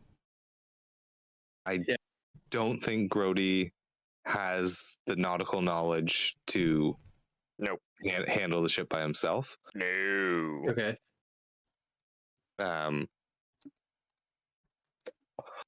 We can do 3 shifts. Grody basically just goes straight to sleep, stays asleep. Yeah. He would be up first, so he could help with the last watch. He could. Or he could sleep. He's a big cow of a man. He needs his rest. He needs cow naps. He needs a cow nap. So I imagine Quince, you're taking first watch. Yeah.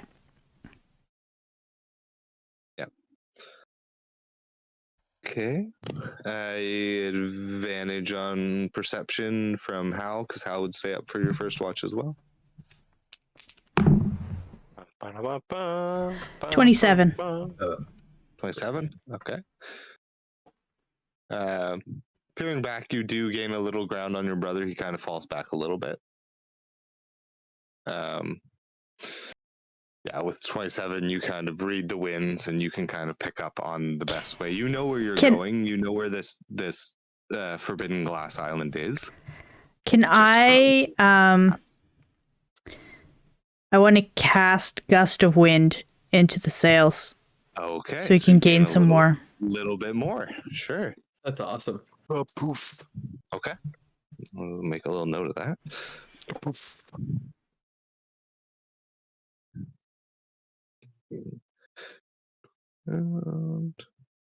Okay. You retire to your quarters. Yes. Cooper, you can also make it with advantage with the aid of your spider monkey stuffy on second watch. Sure.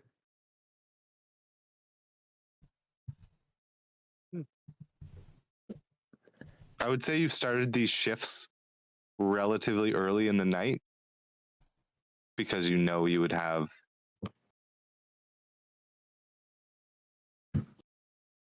to Hal's gonna wake up for the third shift to do watch for the third shift, but then he will be asleep early in the morning. He'll sleep through the first bit of the morning. So Okay. Hal's up for first shift, goes to sleep for second shift, and then wakes up for third shift, and then goes back to sleep for the first 4 hours of the morning. My perception was a faux 20. Faux 20. Okay.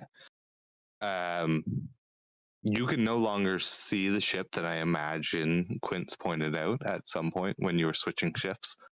Yep. The gust of wind put enough distance that the second ship was gone before she even finished her shift. And with a faux 20, you can see a blip. There's a tiny little speck on the horizon in the moonlight, but you know you're a decent distance away from that closest ship. Very cool. And how For third shift, natural 19, not bad. How? What? Like, I've had so many NPCs that just suck. And then I make a one-shot NPC, and these fucking... Still sucks.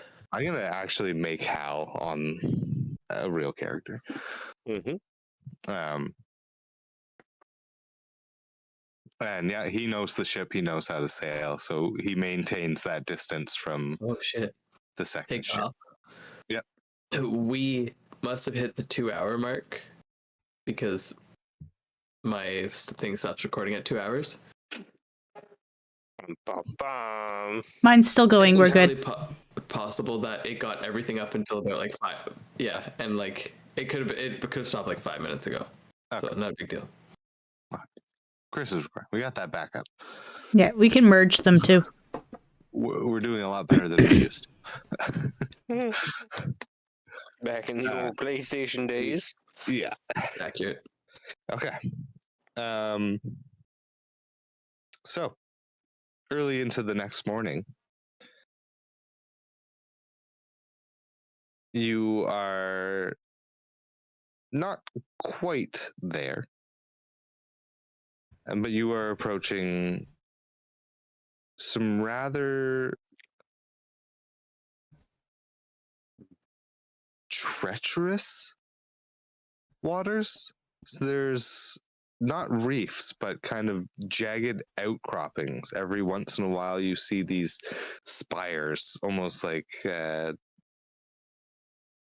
jagged volcanic rock spikes coming out of the water. You have to be very careful moving through. Everything else is deep. They're just sporadically, you can see these points of volcanic rock protruding out of the ocean. And you know that you are getting close to land. You haven't quite made it close enough to see the Forbidden Glass Island, but judging by how much time has passed and how much speed you've acquired, you will be there within a few hours.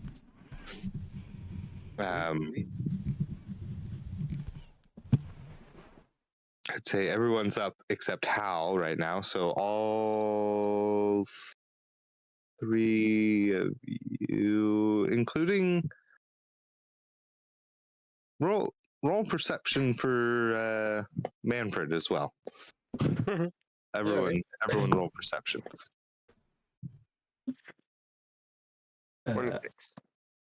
14. 26. 26. Aha!